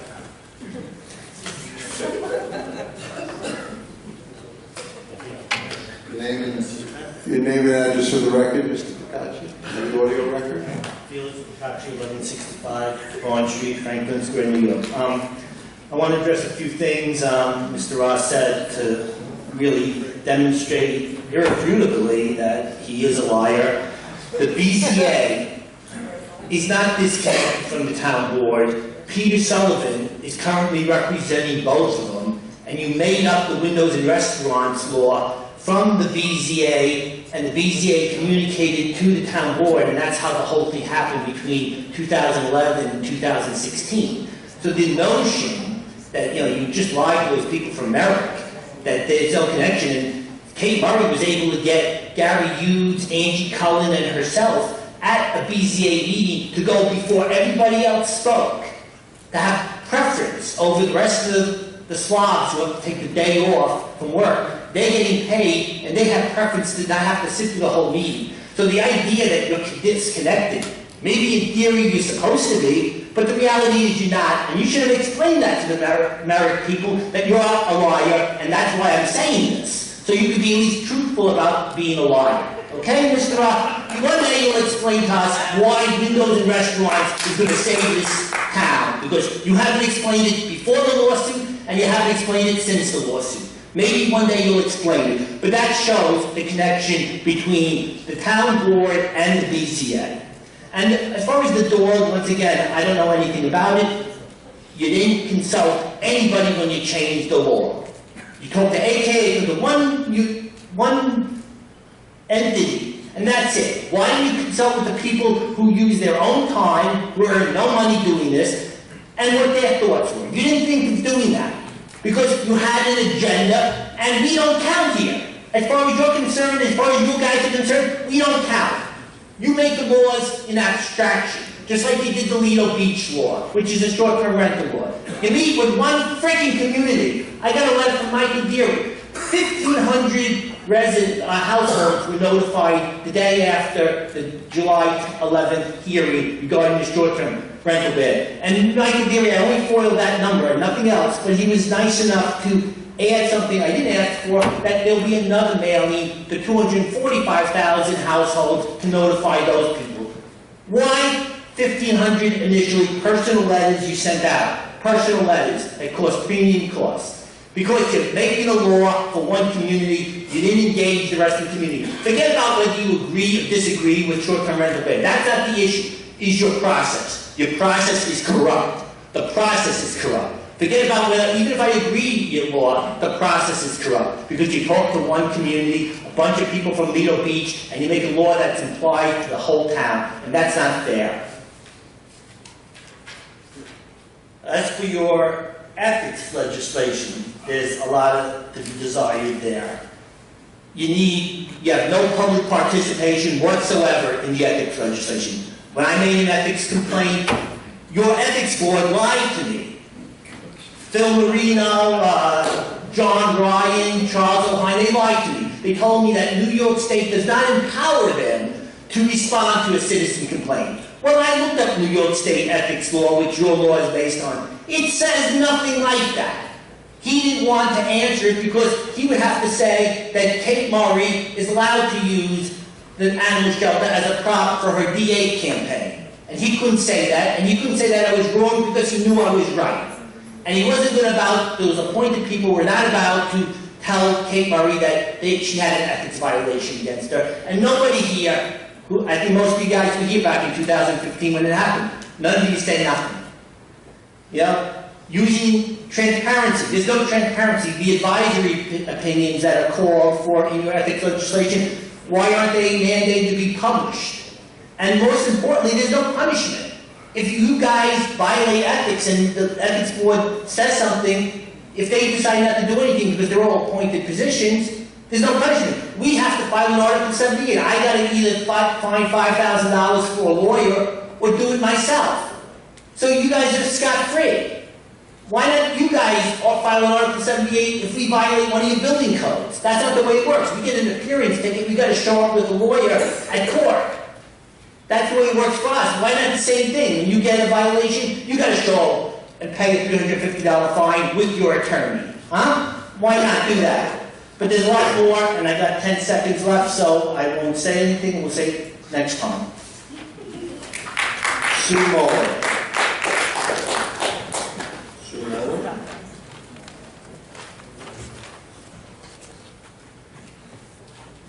Hello. Muller, 47 Monroe, New York. I am the Democratic candidate running for town council in District 6. My running-mates and I are here today speaking, not to be political, but instead to lend some bipartisan support for real ethics reform that would be both comprehensive, effective, and make real change that we believe the town of Hempstead needs and the taxpayers deserve. It's simple. What we're calling on for you to do is stop fighting and start reforming. We want, as you Reclaim New York and others would agree, we want you to start listening to the people in the town of Hempstead.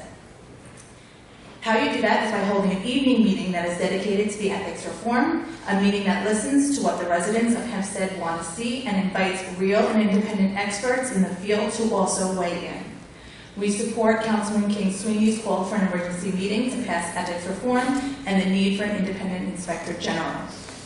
Let's be honest, what the people really want is true reform that better protects their taxpayer dollars while restoring their confidence in government. There is no better way to do that and make the process more open and independent that allows them to weigh in. We need an ethics reform and anti-corruption legislative hearing that taxpayers can come to, and please consider holding this meeting in the evening so it is more accessible to all residents, because I myself am a public high school guidance counselor, and when school is back in session, will not be able to attend the September meeting. It is at 10:30. Thank you very much.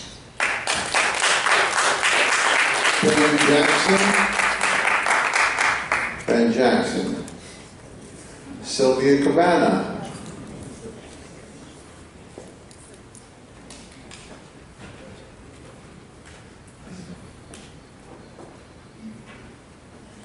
Good afternoon. Your name and address for the audio record, please. Good afternoon. Sylvia Cabana, 222 Stewart Avenue, Garden City, New York. This just the whole thing makes me so very sad. I mean, obviously there's a big problem, I think, on the national level, on the state level, on the local level, quite obviously. There's a lot of cynicism when it comes to government. Obviously, we open the newspapers, all we hear about is corruption, cronyism, and special prosecutors. Even my little 10-year-old daughter is telling me, Mommy, the president's a big liar. Of course, I kind of happen to agree with that, but I don't want to encourage her. I want her to respect her president.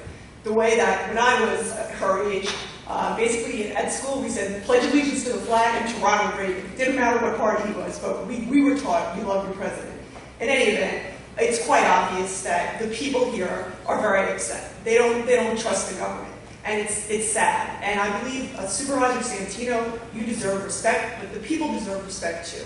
And if they want to talk, they come here, they're taking time out of their days because they want to talk to you. They want to feel like they're being heard. I fully support and I so admire Councilwoman Erin King Sweeney and also Councilman Blake. Thank you for your professionalism, for standing up for what's right. It's incredibly important, obviously, after hearing all these people, that an independent council be appointed so that, independent inspector general be appointed to review all the contracts, to review a lot of the business of the town of Hempstead. I know you all work hard, and I'm sure you all got into government because you love your communities and you want to help the people. So let's do that. We should all help. We should want to help the people, and it's important.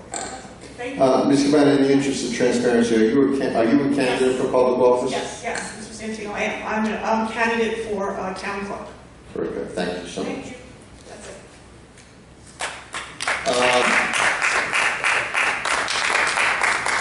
David Grandow.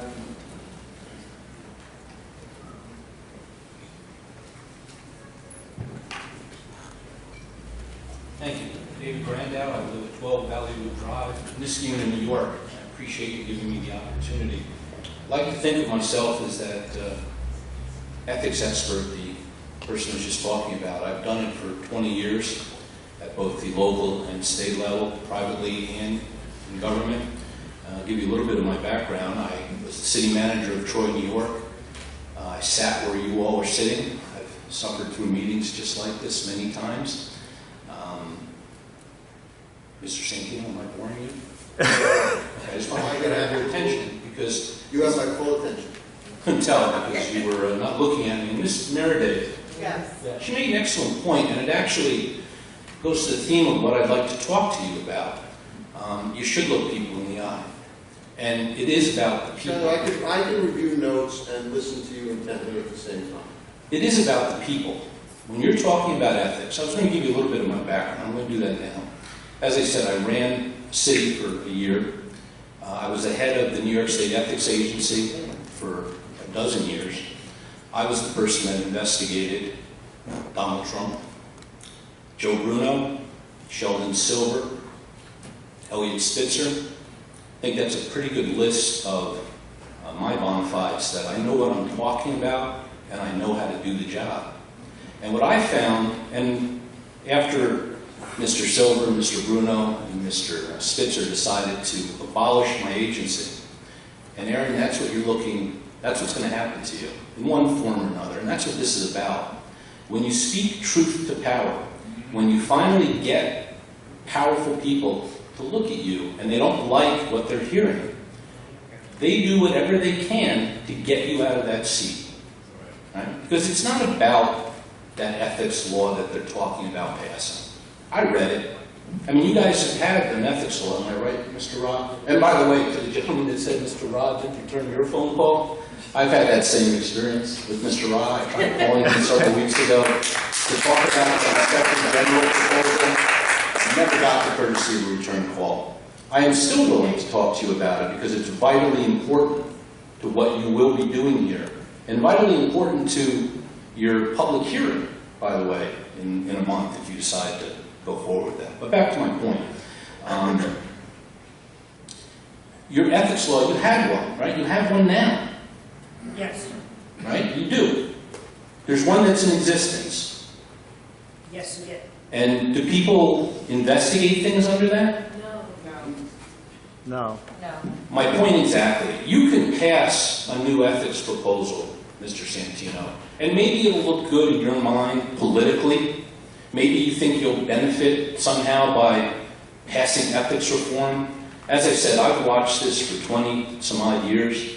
I can't tell you how many times I've seen powerful politicians talk about ethics reform. I can't tell you how many times I've seen corrupt politicians talk about ethics reform and pat themselves on the back because they're going to be doing the right thing. And then they come back a year or two later and they talk about ethics reform again. And then they talk about ethics reform again.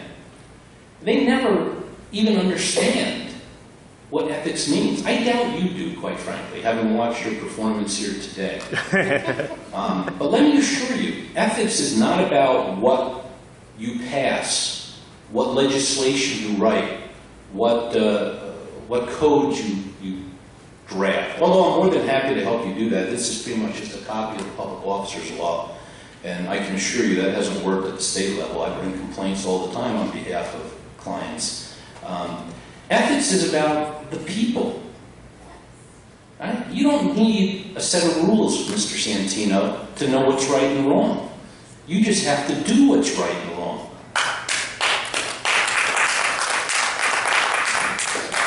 Those police officers that you commended before this meeting, and by the way, you have your political smile down pat. You really do. But those police officers didn't need a handbook to tell them how to save lives. And I'm sure the officers I saw here will agree with me. Most of the criminals that they arrest have very little understanding of the New York State penal law or the niceties of it. So go ahead and pass your ethics reform. But if you're not going to enforce it and have an independent inspector general to do that, you're wasting your time and everybody else's. And don't kid yourself, Eric and Bruce, the $125,000 is merely a pretext to get rid of you. Mr. Rob, and I'm doing this with very little time left, but I know you can keep talking. What research did you do to come up with the $125,000 figure?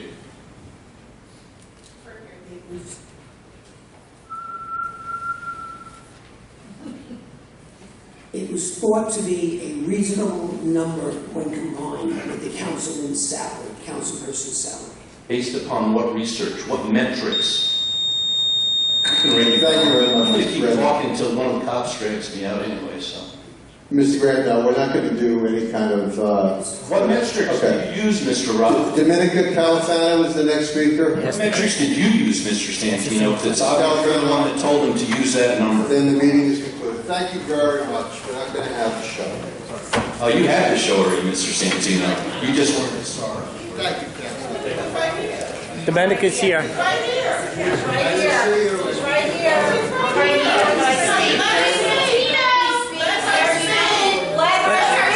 Just sit down. Domenica, sit down and speak. sit down and speak. Just speak. You don't need him. He's useless anyway. Let's say you lose, they write this tomorrow. Let's see you lose, they write this tomorrow. Then we'll leave it, okay, this is what I'm gonna say. Santino did sign on a contract for Operation VIP / to be on the wetlands in Nassau County where they destroyed all the wetlands. They are under a federal investigation, so Santino going to be. Anthony D'Esposito from Island Park has been harassing, torturing with all his friends from the town of the village of Island Park to the town. Anthony D'Esposito has fired, I can't believe how many families and friends in the town of Hempstead since he got into spot here. The corruption needs to stop. The bullying, the slandering. And one other thing, anyone answer? What is the town of Hempstead company policy for a town of Hempstead employee to be on social media? Does anyone have that answer tonight? Is there a policy for agency? Does anyone have it? There is a social media policy. Okay, does anyone answer that? Are they allowed to be on social media on company time could you answer that for us? Is there a company policy for the town of Hempstead employee to be on social media? You cannot be on social media during town time. Now, and if they are on social media, and I can show you that 4 of your employees are bashing people on social media with their names and times that they've been working here, They submit the information. and what happens to them? Submit the information to them. But I have called your office up, you don't return any calls to me. Wow. Wow. I have your cell number. I call you and leave you messages there, and you don't call me back. I just Well, want it's to town know business. all your employees. In town business, please call me here. Well, I call you here, and I call you on your cell, and you don't call Oh, me well, back. you know what? I'll tell you why you, okay, let me just tell you something.